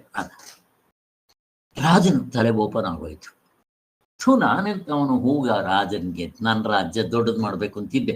ಸ್ವಾಮಿ ಅಂತ ಕಾಲಿಗೆ ನಮಸ್ಕಾರ ಮಾಡಿ ಅವನು ಹೊರಟ, ವಾಪಸ್ ಹೋಗ್ಬಿಟ್ಟ ಅವನು. ಸ್ವಾಮಿ, ಈ ಕತೆ ನಾವಿದನ್ನು ತಿಳ್ಕೊಬೇಕು, ನಾವು ಯೋಚನೆ ಮಾಡ್ಬೇಕು, ನನ್ನ ನಿಜವಾದ ಆಯಸ್ಸು ಎಷ್ಟು. ಇದನ್ನು ಭಗವತ್ಪಾದರು ಹೇಳಿದ್ರು, ಸ್ವಾಮಿಗಳು ಅವ್ರಿಗೆ ಹೇಳಿದ್ರೇನೆ ಅವ್ರು ಹೇಳೋದು. ಹೀಗಿದೆ ಕತೆ. ಸೊ ಈ ಕತೆ ಕೇಳಿದ್ದೀರಾ ನೀವು ಯಾರಾದರೂ? ಬೇಕಾದಷ್ಟು ಸಲ ನಾನೇ ಹೇಳಿರ್ತೀನಿ. ಹೇಳಿದ್ದೀರಾ ಸರ್, ಆದ್ರೆ ನೆನಪಿರ್ಲಿಲ್ಲ ಸರ್, ಇವಾಗ ಜ್ಞಾಪಕ ಬಂತು ಸರ್. ಆಯ್ತು. ಸೊ ಅದಕ್ಕೋಸ್ಕರನೇ ನಾವು ಪರೀಕ್ಷೆ ಮಾಡ್ಕೋಬೇಕು. ಅವ್ರ ವಯಸ್ಸು ಕೇಳೋದಲ್ಲ, ನನಗೆ ನಿಜವಾಗ್ಲೂ ಎಷ್ಟು ವಯಸ್ಸು, ನಾನಿವಾಗ ಈ ದಾರಿಗೆ ಬಂದು ಮೂರುತ್ತಿ ಇದನ್ನೇ ಮಾಡ್ತಾ ಇದ್ದೀನ ಇಲ್ವ? ನನ್ನ ವಯಸ್ಸು ಕೇಳ್ರಿ. ನಾನು ನಿಜವಾಗ್ಲೂ ಪೂರ್ತಿ ಇದಕ್ಕೋಸ್ಕರ ಡೆಡಿಕೇಟ್ ಮಾಡಿಟ್ಟಿದ್ದು 1915 ಡಿಸೈಡ್ ಮಾಡಿ. ಇನ್ನು ನನಗೋಸ್ಕರ ಮಾಡ್ಕೊಡ್ತೀನಿ, ನಿಮಗೋಸ್ಕರ ಮಾಡಲ್ಲ. ಹೇಳ್ಬಿಡಿ, ಮಕ್ಕಳಿಗೆ ಎಲ್ಲರೂ ಹೇಳ್ಬಿಡಿ. ಆದರೂ ಪ್ರಾರಬ್ಧ, ಹೆಂಡತಿಯಿಂದ ತಪ್ಪಿಸ್ಕೊಳ್ಳೋದು ಕಷ್ಟ.